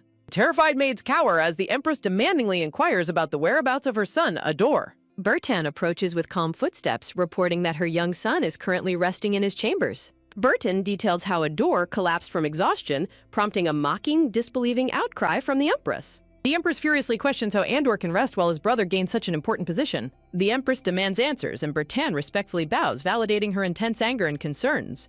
The Empress commands Burton to immediately drag her young son before her.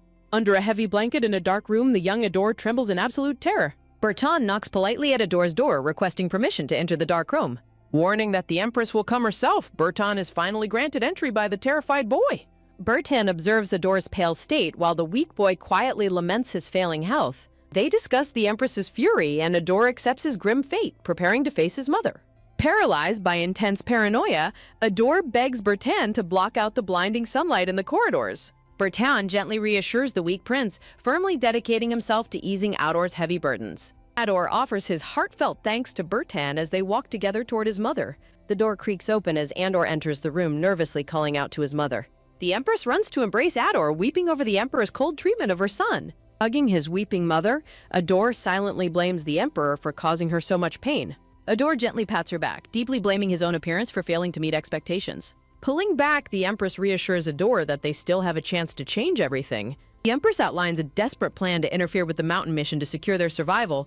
When Ador hesitates, his mother screams at him, questioning his strength and resolve against his brother. Paralyzed with fear under her intense gaze, Ador quickly surrenders and agrees to her demands. A cold, triumphant smirk slowly forms on the Empress's face as her son submits. Instantly, her terrifying rage vanishes, replaced by a warm and perfectly composed maternal facade. Standing silently in the background, Bertan observes the chilling maternal manipulation unfold. A subtle, knowing smirk plays upon Bertan's lips as the dark scheme is set in motion. The scene shifts to a gloomy, rain-swept graveyard under a heavy sky. Cercia stands solemnly in the pouring rain, surrounded by her fellow knights in mourning. A simple wooden coffin decorated with white flowers is slowly lowered into the earth. Cercia silently notes the suffocating weight of attending her very first funeral in this lifetime. Cercia's mother steps forward to deliver a solemn eulogy for the two fallen emblem knights. She praises the fallen heroes for protecting the crown prince and preventing a devastating monster invasion.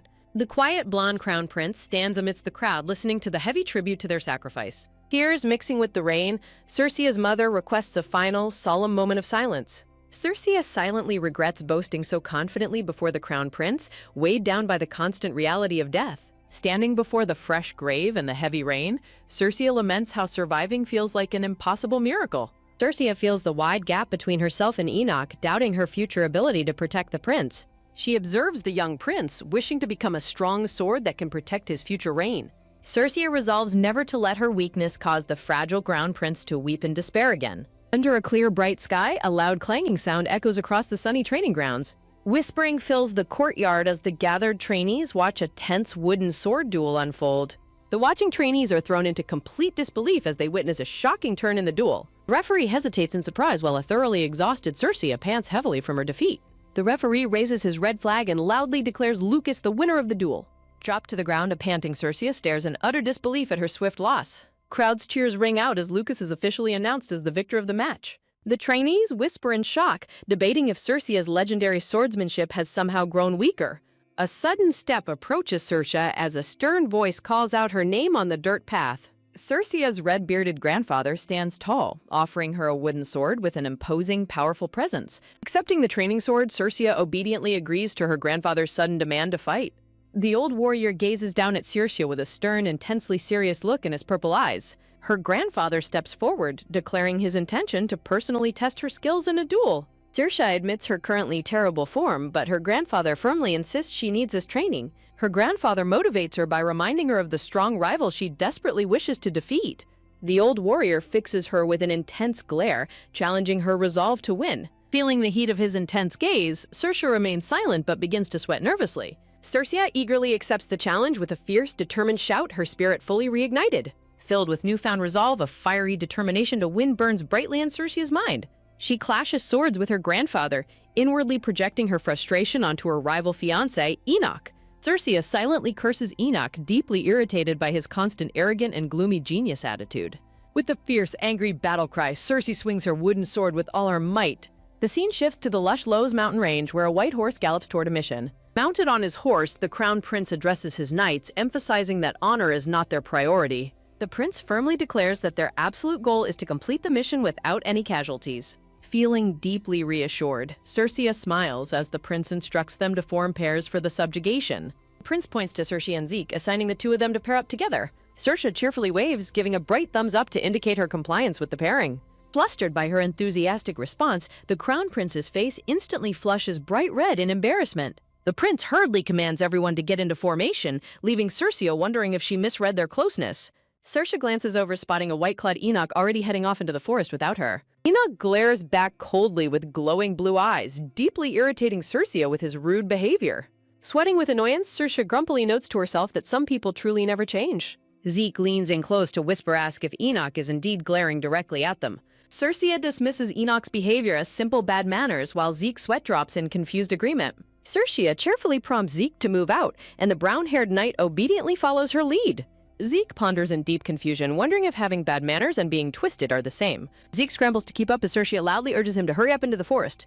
A sharp blade slashes clean through a horned orange monster, spilling dark blood in a swift strike. Saoirse easily defeats the beast, prompting Zeke to celebrate their quick victory with her. Zeke optimistically hopes they will survive the mission, while Saoirse playfully agrees with his lighthearted outlook. A sudden, agonizing scream echoes through the forest, and Zeke panics upon realizing it is a human.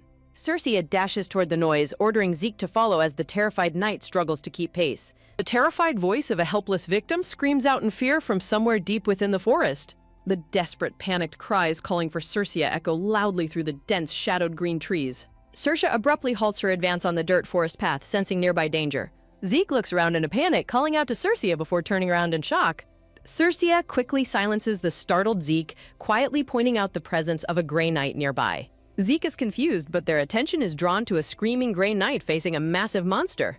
Zeke suggests leaving the rude knight behind, but Saoirse prepares to intervene as the giant spider prepares to strike. The terrified knight desperately yells at the monster as Saoirse launches a decisive rescue strike. The spider is struck down, leaving the trembling gray knight to look up in bewildered relief. The white-haired Enoch suddenly arrives, delivering a devastating aerial slash to finish off the beast. Enoch slashes down forcefully, splitting the giant orange spider beast. Enoch lands gracefully with his sword drawn, having completely neutralized the threat of the monster. The wounded knight relievedly calls out to Enoch, who looks back with a cold, blood-splattered gaze. Desperate gray knight profusely apologizes to Enoch, begging for forgiveness while clutching his cape. The wounded knight gasps in confusion as Enoch remains silent. Enoch furiously yells at Saoirse, questioning why she would recklessly throw her sword away during battle. Saoirse is utterly baffled, scratching her head in disbelief at Enoch's angry reaction to her rescue. Saoirse's thrown sword is lodged in the beast's head, highlighting her successful but controversial rescue attempt. Saoirse defends her actions, but Enoch coldly insists she should not have interfered in his duty. Enoch points out the danger she faced, while the rescued knight awkwardly tries to interject. While Saoirse fumes in the background, Enoch turns his attention back to the bowing gray knight. Saoirse is happy to have helped, but the gray knight's ungrateful comment immediately triggers her rage. Saoirse is held back by Zeke as the gray knight mutters secrets to Enoch. The gray knight whispers to Enoch, further irritating the eavesdropping Saoirse. Enoch decides they should move out to discuss details, and the gray knight leads the way. Enoch firmly demands that the ungrateful gray knight show proper gratitude to Saoirse first. Enoch repeats his demand in a chillingly stern tone, leaving no room for argument. Enoch harshly insults the knight's awareness, reminding him that Saoirse's quick action saved his life. Under Enoch's terrifying threat, the trembling knight quickly yields and prepares to apologize to Saoirse. The gray knight bows deeply to thank Saoirse, who accepts it awkwardly. Enoch plans to escort the wounded knight to the infirmary before regrouping with Saoirse at the midpoint. Saoirse walks away, feeling deeply unsatisfied by the forced and insincere nature of the knight's apology. Walking through the misty woods, Zeke voices his deep anxiety about survival. Saoirse delivers a creepy, ominous warning about survival rules, leaving Zeke absolutely terrified. Saoirse's playful remarks do nothing to ease Zeke's intense fear. Sir Osric and Lucas approach, calling out to Saoirse in deep concern. Saoirse asks why they abandon their positions, and they lead her to investigate. A map illustration shows how the joint forces' planned pincer formation failed. The group of Emblem Knights gathers, expressing relief at Saoirse's arrival. Saoirse realizes with concern that only Emblem Knights are present in this sector. A chibi map depicts the Grey Knights being ambushed and wiped out by monsters. Saoirse discusses the worrying possibility of the Grey Knight Order being defeated. Saoirse contemplates the situation, wondering if the Grey Knights abandon them. Saoirse dismisses that idea, knowing the Grey Knights wouldn't defy Imperial orders. The Knights debate whether to retreat or advance, weighing the extreme risks of both. Saoirse sweats, realizing that advancing alone could lead to their complete annihilation. Saoirse considers seeking her mother's advice, but worries about leaving her unit. Saoirse trusts that Enoch wouldn't abandon them, though his silence is concerning. Saoirse suspects Enoch is dealing with an unspoken, highly critical situation. Sir Osric suggests searching for the missing Grey Knights before making a decision. Cersei commands them to search the routes and regroup with any survivors. Saoirse remains resolute as they worry about being blamed for delaying the mission. The blonde Emblem Knight nods respectfully, acknowledging Lady Cersei's command with determination. Saoirse gives her squad of Emblem Knights their final orders, highlighting the risks of their decision. The Knights sprint forward in unison, resolute in their shared goal to survive this dangerous mission. Enoch's squad is halted as a frantic black-haired knight reports a shocking, disastrous setback. Enoch surveys the camp of wounded veteran knights, deeply troubled by the scale of their casualties. Enoch absorbs the grim news, realizing the situation is far worse than initially anticipated. Observing a distant flare, Enoch suspects an unseen enemy is specifically targeting the Grey Knights. Enoch suspects foul play, troubled by the convenient placement of rookie knights on the front line. Seeing the suffering soldiers, Enoch concludes an external force is actively sabotaging the subjugation mission. Enoch's mind drifts back to a memory of a white-haired woman smiling gently. Saoirse's bright, confident smile flashes through Enoch's thoughts as he gathers his resolve. Enoch instructs his remaining ally to wait at the camp while he departs to investigate the vanguard. While rushing through the forest, Enoch suddenly senses a presence and whips around in shock. With a sudden, swift leap, Enoch launches an aerial strike against a mysterious bandaged intruder. The mysterious intruder stands silently shrouded in the dark woods, remaining completely expressionless. A loud clang echoes through the forest as Enoch's blade fiercely collides with the intruder's sword. Gritting his teeth, Enoch intensely demands that the silent stranger reveal their identity. The chaotic battle pauses briefly as the dark secrets of the forest continue to unfold. Staring closely, Enoch wonders if the strange figure before him is actually a beast. Recognizing the opponent's light footwork as human, Enoch pursues them deeper into the woods. The silent, bandaged warrior watches Enoch's movements closely, anticipating his next move. A bright flash of light erupts as their blades clash once more in a fierce contest of strength. Enoch exerts all his force, gritting his teeth as he tries to overpower his opponent's guard. A sharp ring sounds as the skilled intruder cleanly parries Enoch's heavy slash. Enoch is forced back, realizing this incredibly talented foe might be behind the wounded veteran knights. Enoch points his sword at the intruder, demanding to know how they entered without imperial orders. The bandaged intruder remains completely silent, offering no response to Enoch's stern interrogation. Enoch notes the lack of killing intent, wondering why the mysterious person was following him. With a firm grip on his decorated hilt, Enoch decides he cannot let the suspect escape. Enoch is suddenly distracted as he senses multiple people rapidly approaching their location. Enoch is startled by a loud, angry shout echoing from the bushes nearby. A smile creeps onto Enoch's face as Saoirse loudly chases down a cowardly knight. Saoirse's furious shouts draw closer as she relentlessly pursues the fleeing Grey Knight. With a sudden tackle, Cersei successfully captures the fleeing knight, pinning him to the ground. Cersei holds the struggling knight in a firm lock while Enoch watches in absolute disbelief. Staring at the chaotic scene, Enoch's cheeks flush slightly as he processes Cersei's sudden arrival. Cersei demands an explanation, and Enoch points toward the highly suspicious bandaged figure standing nearby. Spotting the strange, fully masked intruder, Cersei recoils in dramatic, comedic shock. Cersei suggests they team up, confident that they can easily capture the suspicious stranger together.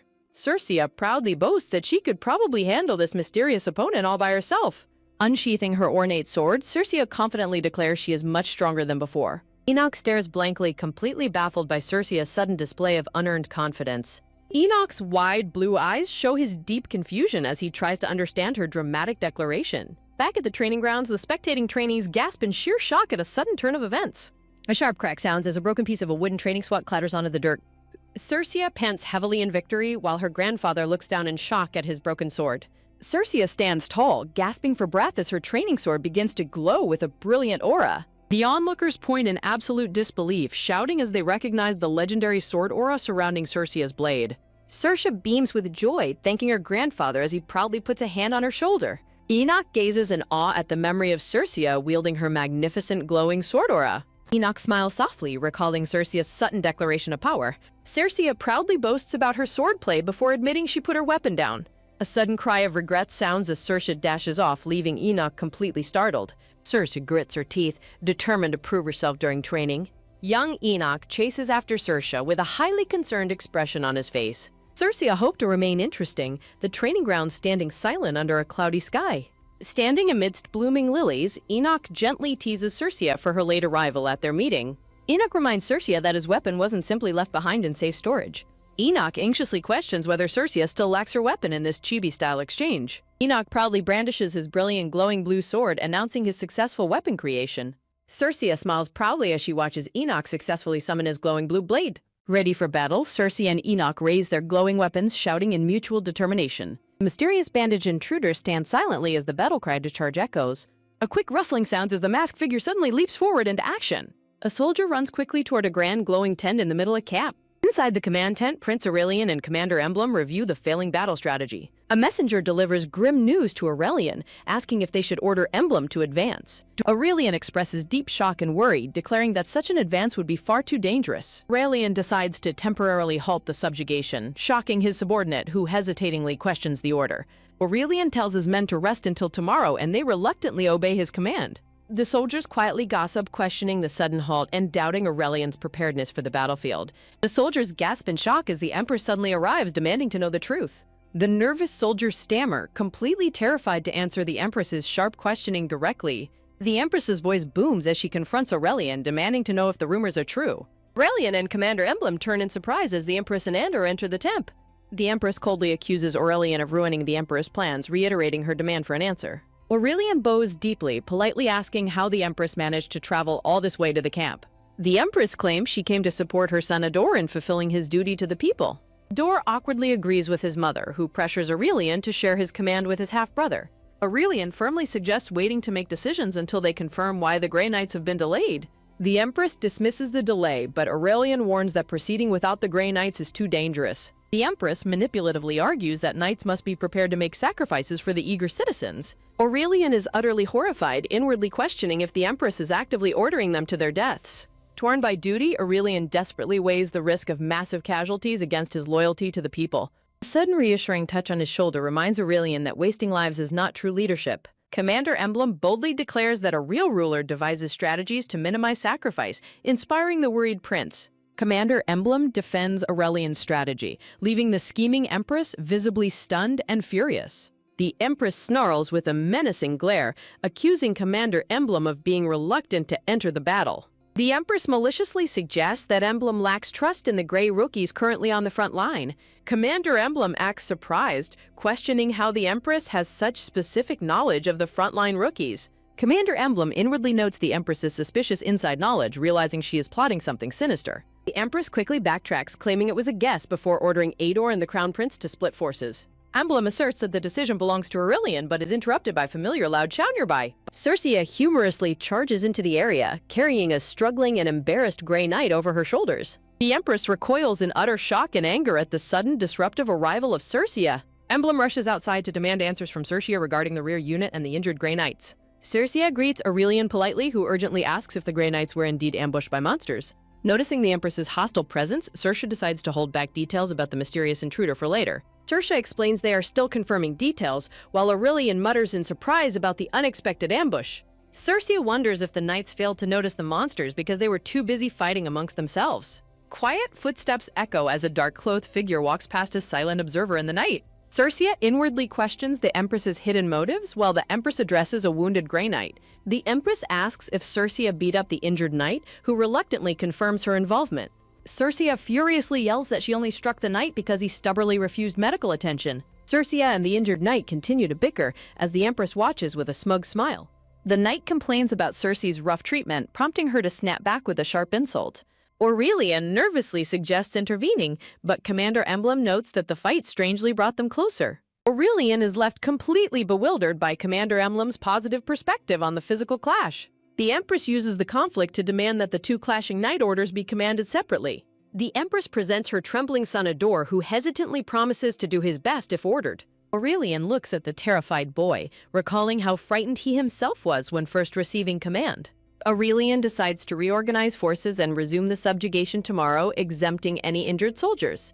Aurelian announces that Ador will take command, leaving Cersei staring after him in silent shock. The Empress pressures Ador to use this command as an opportunity to earn the Emperor's approval. Pacing slows as Aurelian quietly retreats into his dark private quarters to process his decisions. Cersei and Commander Emblem enter the tent, requesting a private audience with the Crown Prince.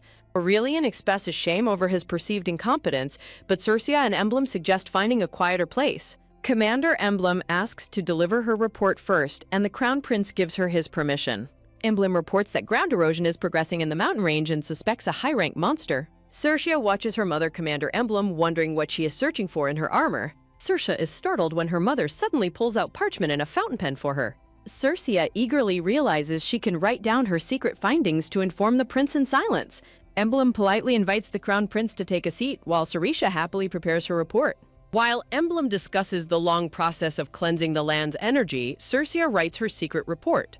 Circia finishes writing, looking up with a serious expression as she prepares to pass the message. Circia hands her written report to the crown prince, who reviews it alongside Commander Emblem. Circia's note reveals she encountered Enoch fighting a highly suspicious figure completely wrapped in black cloth. Aurelian is shocked to read that this cloaked figure is behind the ambush and Enoch is pursuing them. Commander Emblem's eyes widen in terror as she suspects the black cloth figure is a shadow named Dana. Deep within a dark stone corridor, bright torches burn fiercely, casting long shadows across the walls. The mysterious cloaked figure quietly walks along the stone path, opening a heavy wooden door. A long-haired blonde man calmly sips tea, noting the cloaked figure's silent return to the sanctuary. The blonde man inquires about the Grey Knight's monster ambush as the cloaked figure kneels before him. A glowing blue aura suddenly envelops the cloaked figure as a hand is held above their head. The blonde man gently addresses the weeping silver-haired woman who has returned from seeing her son. The blonde man coldly asks the weeping woman if she regrets her decision to become a shadow. Crying bitterly, the woman confesses her deep regret and wishes she had died as a corpse instead. The blonde man dismisses her regrets, coldly reminding her that returning to her past changes nothing. Deep in the quiet forest, several distinct footprints are left behind on a damp dirt pathway. Investigating restricted territory, Dana notices a woman's footprints heading straight toward a dangerous passage of monsters. Sensing immediate danger, Dana decides she must investigate the mysterious tracks deeper into the restricted zone. Standing amidst the towering trees, Dana hesitates, wondering if she should turn back before it gets too dangerous. Dana stops in surprise as she spots a dark, cloaked woman standing before a gloomy cavern.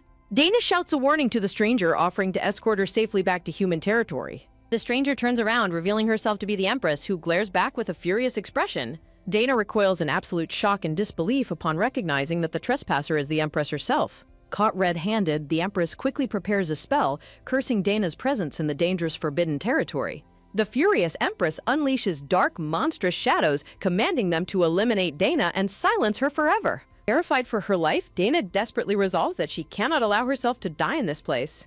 Dana flees in sheer terror as monstrous shadows pursue her, her thoughts clinging desperately to her child's victory. The silver-haired woman in armor flees in terror as monstrous shadows pursue her through the dark forest. Realizing the Empress wants her dead, she desperately contemplates whether she should fight or flee and endanger Enoch. Stealing her resolve, the silver-haired woman draws her ornate sword to face the oncoming dark threat. She raises her blade, firmly determined to stand her ground and fight the monstrous shadows. Facing an army of glowing-eyed shadow monsters, she bravely charges forward, shouting her intent to fight. Driven by sheer survival, her desperate vow to win and return alive echoes through the darkness. A sudden violent splash of blood cuts through the dark, signaling a brutal and tragic end to the clash. A mysterious narrator notes that she would have died if Sheffield Emblem had not searched for her. She lies brutally defeated and bloodied on the cold ground, her shattered sword resting beside her. The voice continues, explaining that her survival was a miracle since her internal organs were completely ruined beyond healing. The long-haired blonde man reveals that the Duke, whom she once considered an enemy, ultimately saved her life. He explains that Magical Shadow's cloth restored her, and despite her painful oath separating her from Enoch, she protected him. Tears stream down the silver-haired woman's face as she is reminded of her duty to protect the Empire. Inside the quiet tent, Prince Aurelian and Circia burn a secret message to keep their conversation confidential. Circia and the red-haired knight listen carefully as Prince Aurelian explains the existence of the Emperor's secret shadow. Aurelian explains that these shadows protect the Emperor, sighing with relief as he realizes his father sent them for protection. Circia politely hands over the document, expressing her sincere gratitude to the red-haired knight, Sir Melrisha.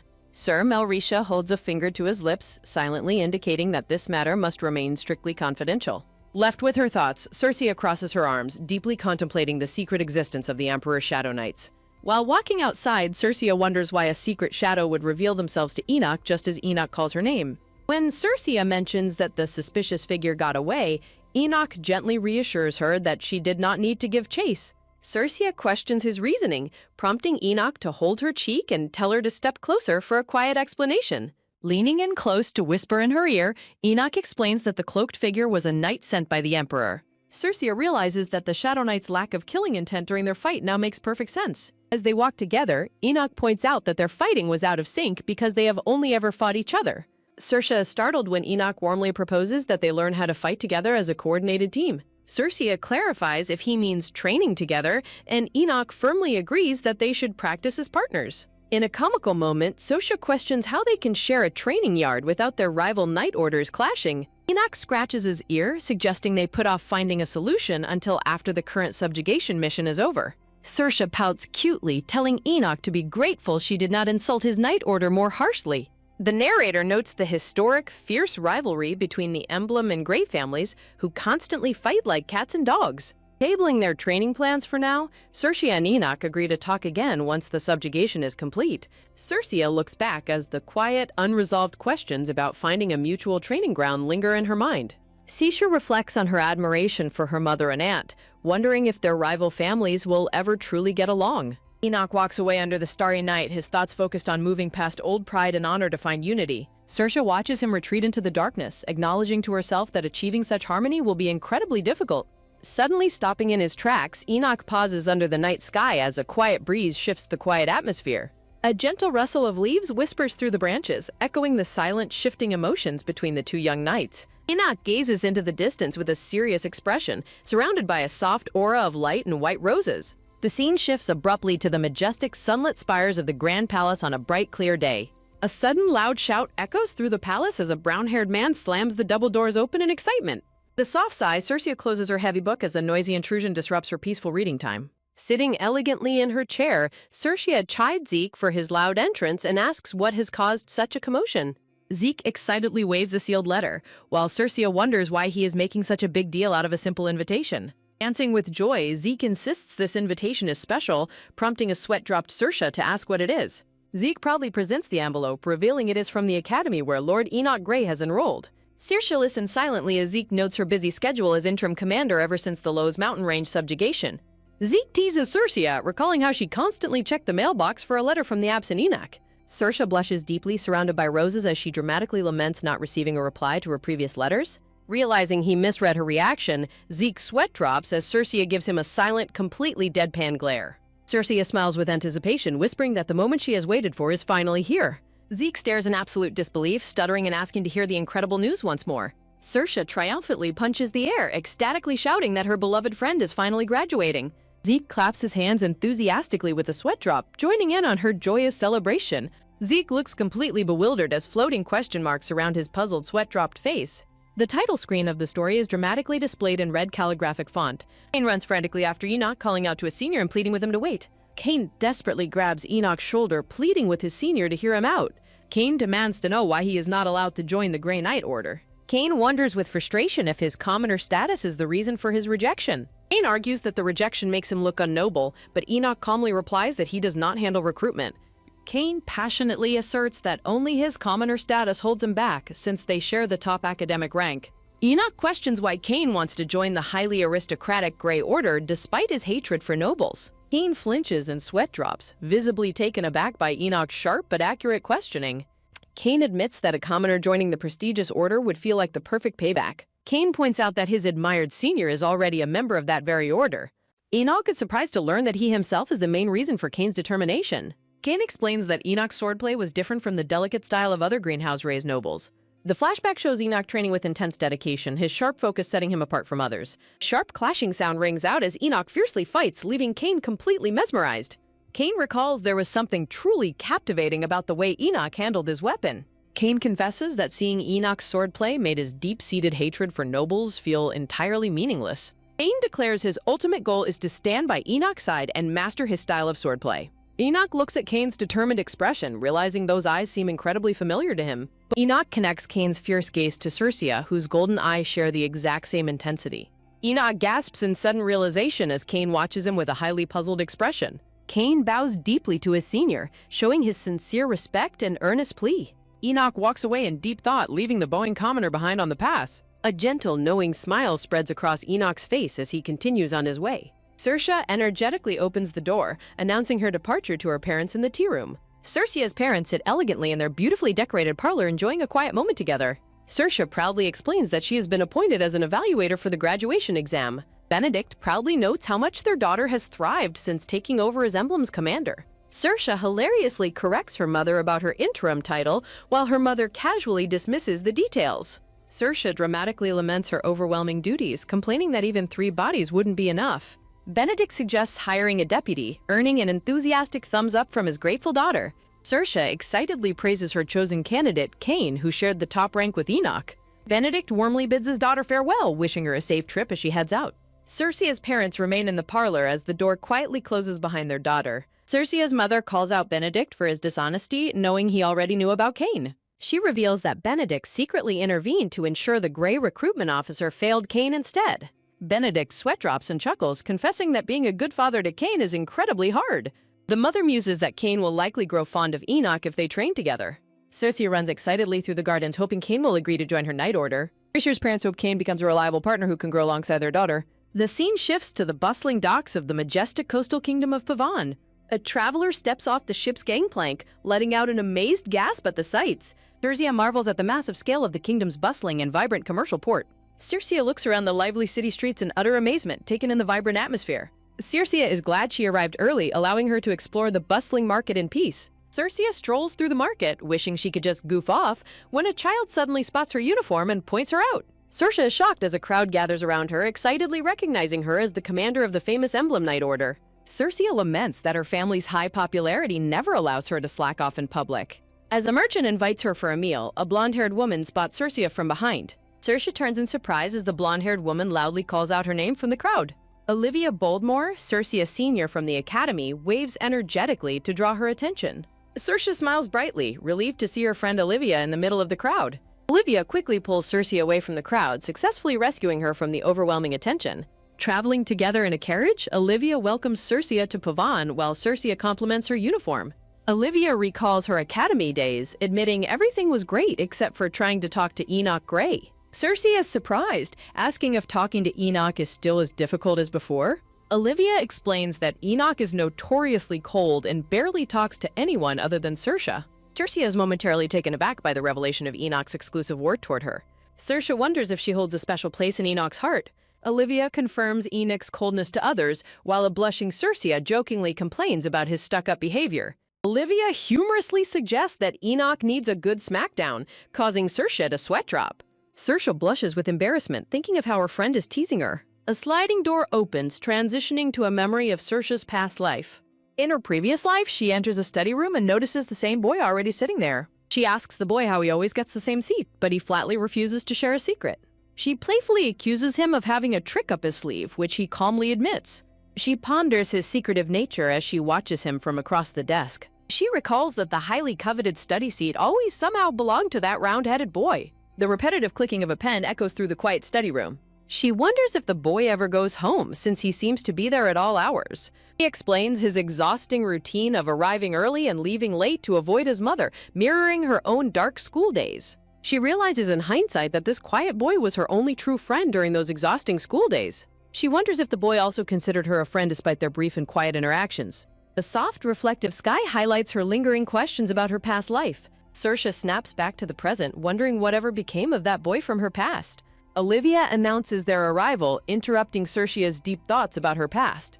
The carriage comes to a gentle halt outside the Grand Academy gates. Saoirse steps out and gasps in awe at the massive scale of the prestigious Continent Academy. Olivia kindly offers to take Saoirse's luggage to the dormitory for her. Olivia points out the student salon and suggests Saoirse explore the campus until evening. Saoirse is filled with excitement at the prospect of exploring the beautiful academy grounds. Saoirse happily skips along, thoroughly enjoying her newfound freedom on campus. Walking the campus grounds once again reminds her of the study room boy from her past life. She remembers with regret that the boy disappeared before she ever learned his name. Saoirse fondly remembers the bad-mannered but kind boy, wondering if he's still out there. Suddenly, Saoirse spots a familiar-looking head of hair in the crowd and freezes. Saoirse realizes the silver-haired figure is not the boy from her past life.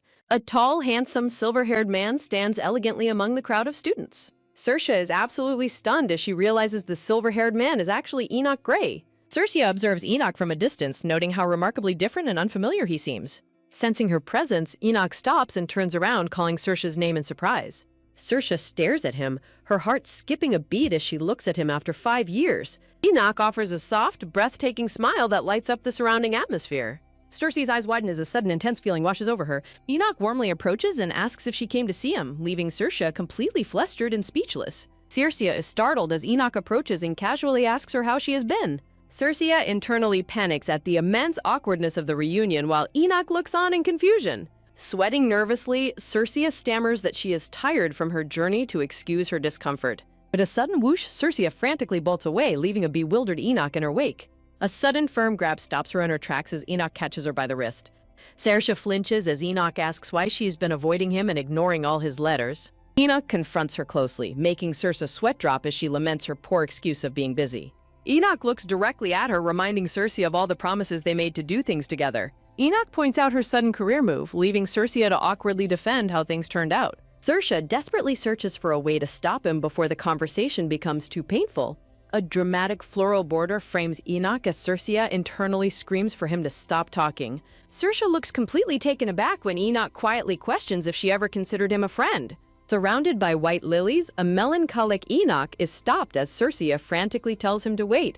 Circia waves her hands in panic, desperately trying to apologize and smooth over the awkward tension. Circia scratches her neck sheepishly, admitting she took their close bond for granted and stopped paying attention. Enoch blushes slightly and falls into a quiet, serious silence, digesting Circia's clumsy apology. In a comical chibi scene, Circia playfully asks if Enoch ever fixed his blunt speaking habit.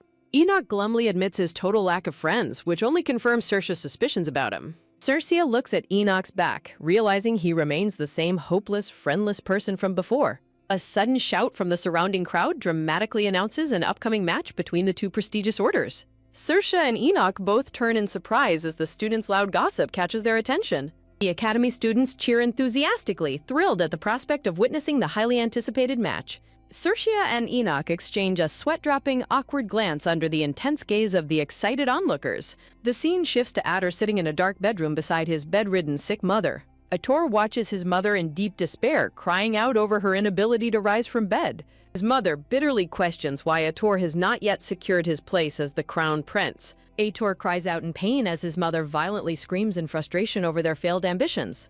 Terrified and shaking, Actor clutches his head as he admits his complete uncertainty over the situation. The mother furiously directs her intense anger at Circia, blaming her for ruining all their plans. Looking down at Ator, his mother harshly berates him for losing his crown and father's love. A painted portrait shows a happier past as Ator meekly replies he only wanted her peace. Grabbing Ator aggressively, his mother commands him to obey her completely and let her use him. Shrouded in dark shadows, Ator quietly submits to his mother's demands with absolute chilling obedience.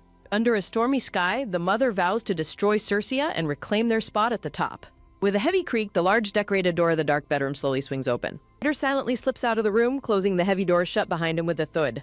Moving through the dark corridor, Ator begins discarding his clothes onto the carpet.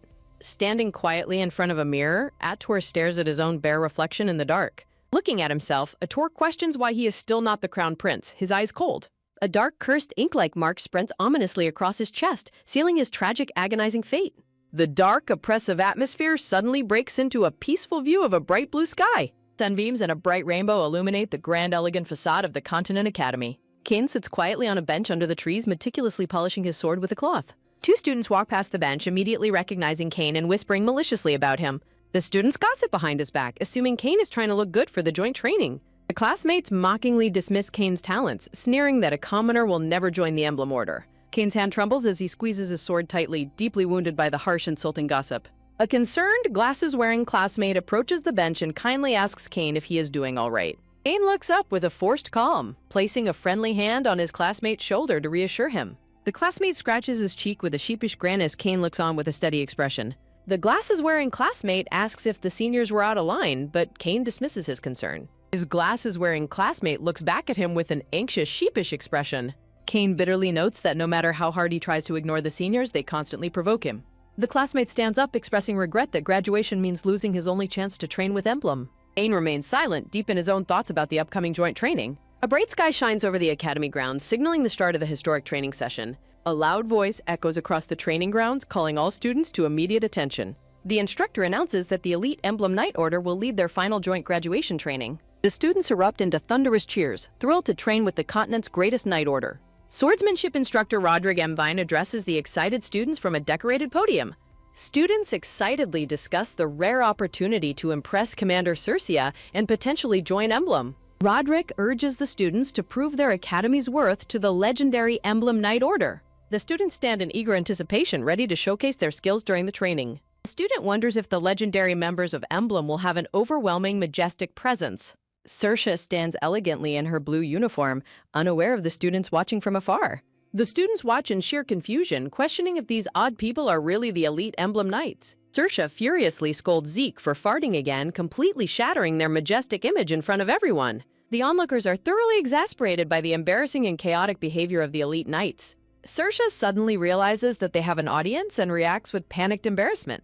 Saoirse feels deeply embarrassed, knowing how drastically different they look from the students' high expectations. Enoch calmly claims that their imperfections make the continent's strongest knight order appear more approachable to others. Enoch completely ignores the frantic yelling, maintaining his signature cool and unbothered demeanor. A recruitment page for translators and editors displays various characters and social media donation links. Saoirse officially welcomes the students, expressing her honor to lead their joint graduation training exam. Saoirse passionately promises to push the students to their absolute limits using Emblem's training methods.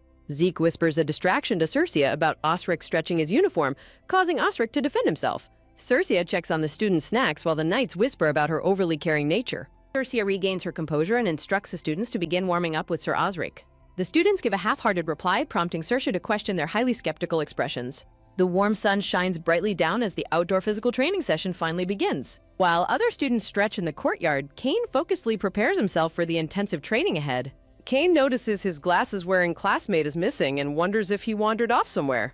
As Kane considers searching for his friend, Saoirse suddenly approaches and calls out his name. Kane turns around, coldly questioning how the legendary Emblem commander could possibly know who he is. Saoirse notes that Kane is graduating through the elite training program despite being a commoner. Kane wonders if negative rumors about him have spread, while Saoirse dismisses his stiff attitude. Arrogant noble students quickly intervene, demanding that the commoner Kane show proper respect to Saoirse. The noble student insults Kane's status, sparking a fierce confrontation that Saoirse desperately tries to de-escalate. Saoirse warns the fighting students that further conflict could result in their graduation being cancelled. The noble student backs off begrudgingly, warning Kane that he got lucky thanks to Saoirse's intervention. Deeply insulted, Kane walks away while telling Saoirse to enjoy her pleasant noble-to-noble conversation. While the noble students dismiss Kane, a worried Saoirse insists she has something important to ask him. Saoirse runs after Kane, mentioning she heard he has not decided on his path after graduation. Saoirse makes a shocking and highly prestigious offer, inviting Kane to join Emblem as her adjutant. Saoirse beams with excited anticipation, eager to hear Kane's response to her generous job offer.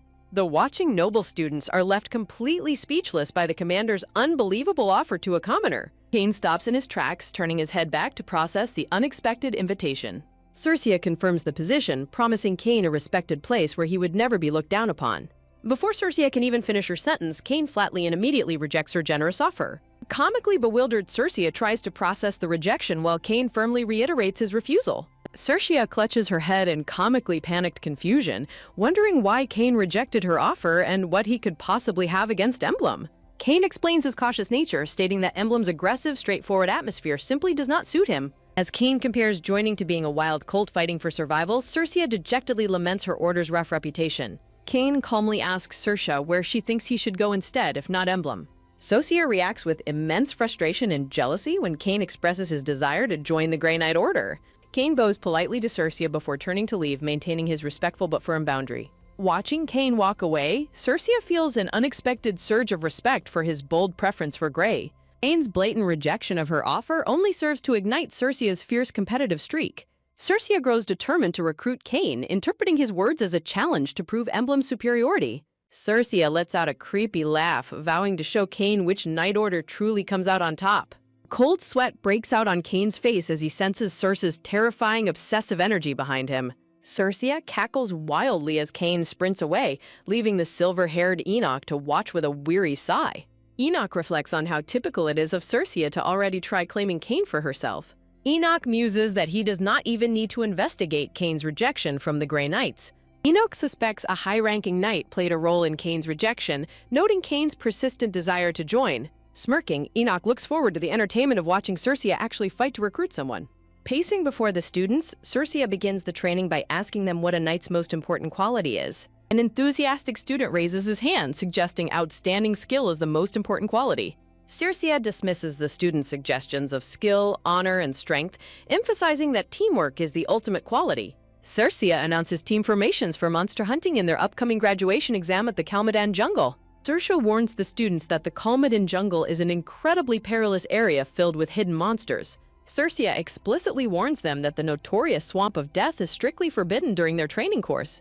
Saoirse reiterates that nobody has ever returned alive from the Swamp of Death, urging absolute caution. Hoping nervously, the academy students listen with growing apprehension to Saoirse's chilling warnings about the swamp.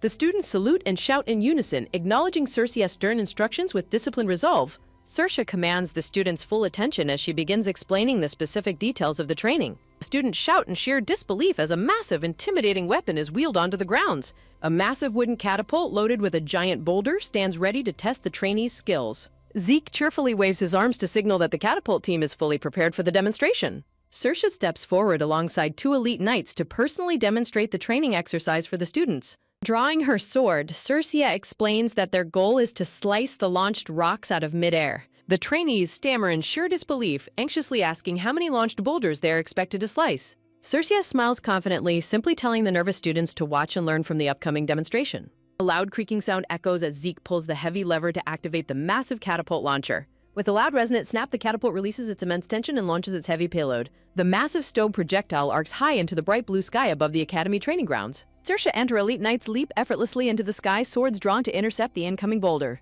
The three elite knights coordinate their movements perfectly, preparing to unleash their devastating combined sword strike. The anxious students hold their breath as Saoirse reiterates her command to simply watch the exhibition. Another sharp snap reverberates through the air as the secondary payload is fired into the sky. A deafening whoosh echoes as the massive flying boulder suddenly shatters into dozens of smaller fragments. A powerful thumb shakes the courtyard as Saoirse lands heavily back onto the cracked stone floor. Saoirse challenges the students to see just how many flying targets an elite emblem knight can slice. The trio moves like a blur, leaping directly into the falling rain of stone shards. With glowing eyes, Saoirse executes a lightning-fast sweeping slash that creates a brilliant white arc. Sparks and blinding flashes fill the sky as the knights obliterate every single stone fragment instantly. A massive shockwave of dust and wind blasts the terrified students, forcing them to shield their faces. The students gasp in total disbelief, completely unable to track the elite knights' blindingly fast movements. Dumbfounded, the trainees shout in amazement at how the massive rock fell to pieces in a mere blink. Saoirse and her knights stand victoriously amidst a neat pile of sliced boulders, leaving the students speechless. Saoirse's vibrant red hair flows elegantly as she prepares to address the academy students. The awestruck students marvel at the incredible unmatched power of the continent's strongest knight order. Flanked by her elite knights, Saoirse stands proudly as the crowd passionately cheers for Emblem. Saoirse details the monster-slaying graduation exam, warning of dangers while offering a reliable combat strategy. Saoirse passionately declares this training is their final opportunity to prove their strength as knights. The students cheer enthusiastically in response, though Kane remains completely silent and detached. Kane nervously gulps, feeling the heavy burden of the looming challenge ahead of him. As other students continue sparring, the silver-haired Enoch approaches Kane sitting alone on a bench. Kane looks up in surprise as a shadow falls over him, interrupting his quiet thoughts. Enoch addresses Kane as his senior, maintaining a calm and respectful expression beneath the shade. Kane admits he is deeply contemplating his future with graduation fast approaching while Enoch listens. Enoch teasingly asks if Kane found Saoirse impressive, prompting a flustered and immediate denial. Enoch warns Kane of Saoirse's terrifying sixth sense as she stomps toward them in anger. Saoirse angrily confronts the duo, her golden eyes flashing with irritation. Both Enoch and Kane quickly deny being close when Saoirse suspiciously questions their friendly interaction. Saoirse stubbornly insists that they are close, prompting Enoch to calmly ask for her reasoning. Saoirse boldly claims Kane occupies Enoch's mind, leaving the commoner completely bewildered by her accusation. Saoirse aggressively interrogates Enoch, demanding to know his true intentions regarding recruiting Kane for himself. Saoirse's interest in Kane intensifies due to Enoch's rare flustered reaction, much to Enoch's annoyance. Saoirse furiously commands him to drop the subject while Kane quietly wishes they would stop fighting. Two onlookers secretly watch the commotion, amused by the elite knights fighting over a commoner. The onlookers discuss the grand rivalry between the Emblem Commander and the Ace of the Grey Knights. Sensing a massive scoop, the reporter decides to investigate Kane's background for a front-page story. The newspaper publishes Kane's tragic backstory, exposing his orphan past and his deep-seated hatred for nobles. Kane bitterly mocks the newspaper's depiction of his resentment toward nobles after his bath. Kane angrily rejects the notion of noble grace, resolving to make his feelings clear to Saoirse. Putting on his clothes, Kane reveals a back heavily marked by deep, painful scars from his past. Kane silently finishes dressing, his expression hardening as he prepares to face the academy once more. Kane fiercely vows that he will never cooperate or share a friendly bond with any noble. The scene transitions to a clear, bright blue sky shining over the massive academy grounds. A system box introduces the grand main building of the prestigious Continent Academy. Walking down the hallway, Kane startles another student who gasps in surprise at his sudden presence. The student whispers mockingly while passing by, leaving Kane slightly confused by his rude behavior. Kane notices an open door ahead, catching the sound of hushed voices conversing inside the room. Kane hesitates to close the door when he overhears an angry voice ranting about an insolent brat. Overhearing the administrator insult him, a trembling Kane bitterly realizes they view him as mere trash. Kane clenches his fist, remembering his captain's sacrifice, which prevents him from abandoning the school. The scarred mercenary captain warmly praises young Kane's incredible unmatched talent with the sword. Kane solemnly questions why his captain believed in him despite his status limiting his future. Resolving that commoners and nobles can never be equal, Kane decides to nurture his deep grudge. Kane firmly declares that coexistence is impossible, swearing to join Grey and destroy the nobility. As Kane walks away, Cersei smiles knowingly inside the room, finally understanding his true perspective. Cersei dryly notes that the administrator took an incredibly long time to make his point. Cersei sits majestically on her ornate throne, surrounded by beautiful blooming white roses. The administrator gasps in absolute shock, visibly panicking at the commander's sudden chilling words. Cersei coldly asks if he is questioning her personal judgment by insulting the knight she chose. Walking down the corridor, Kane looks back with a slight sweat drop, sensing the tension. Cersei accuses him of using roundabout talk simply to claim her judgment of knights is poor. Cersei firmly declares that insulting Kane is equivalent to directly insulting her own personal choice. The administrator frantically complains about humility, but Cersei counters that noble status is useless in battle. The trembling headmaster furiously accuses Cersei of insulting him, but she counters that his incompetence insults the academy itself. Cersei calmly reminds the furious headmaster that he was the one who initiated the insults.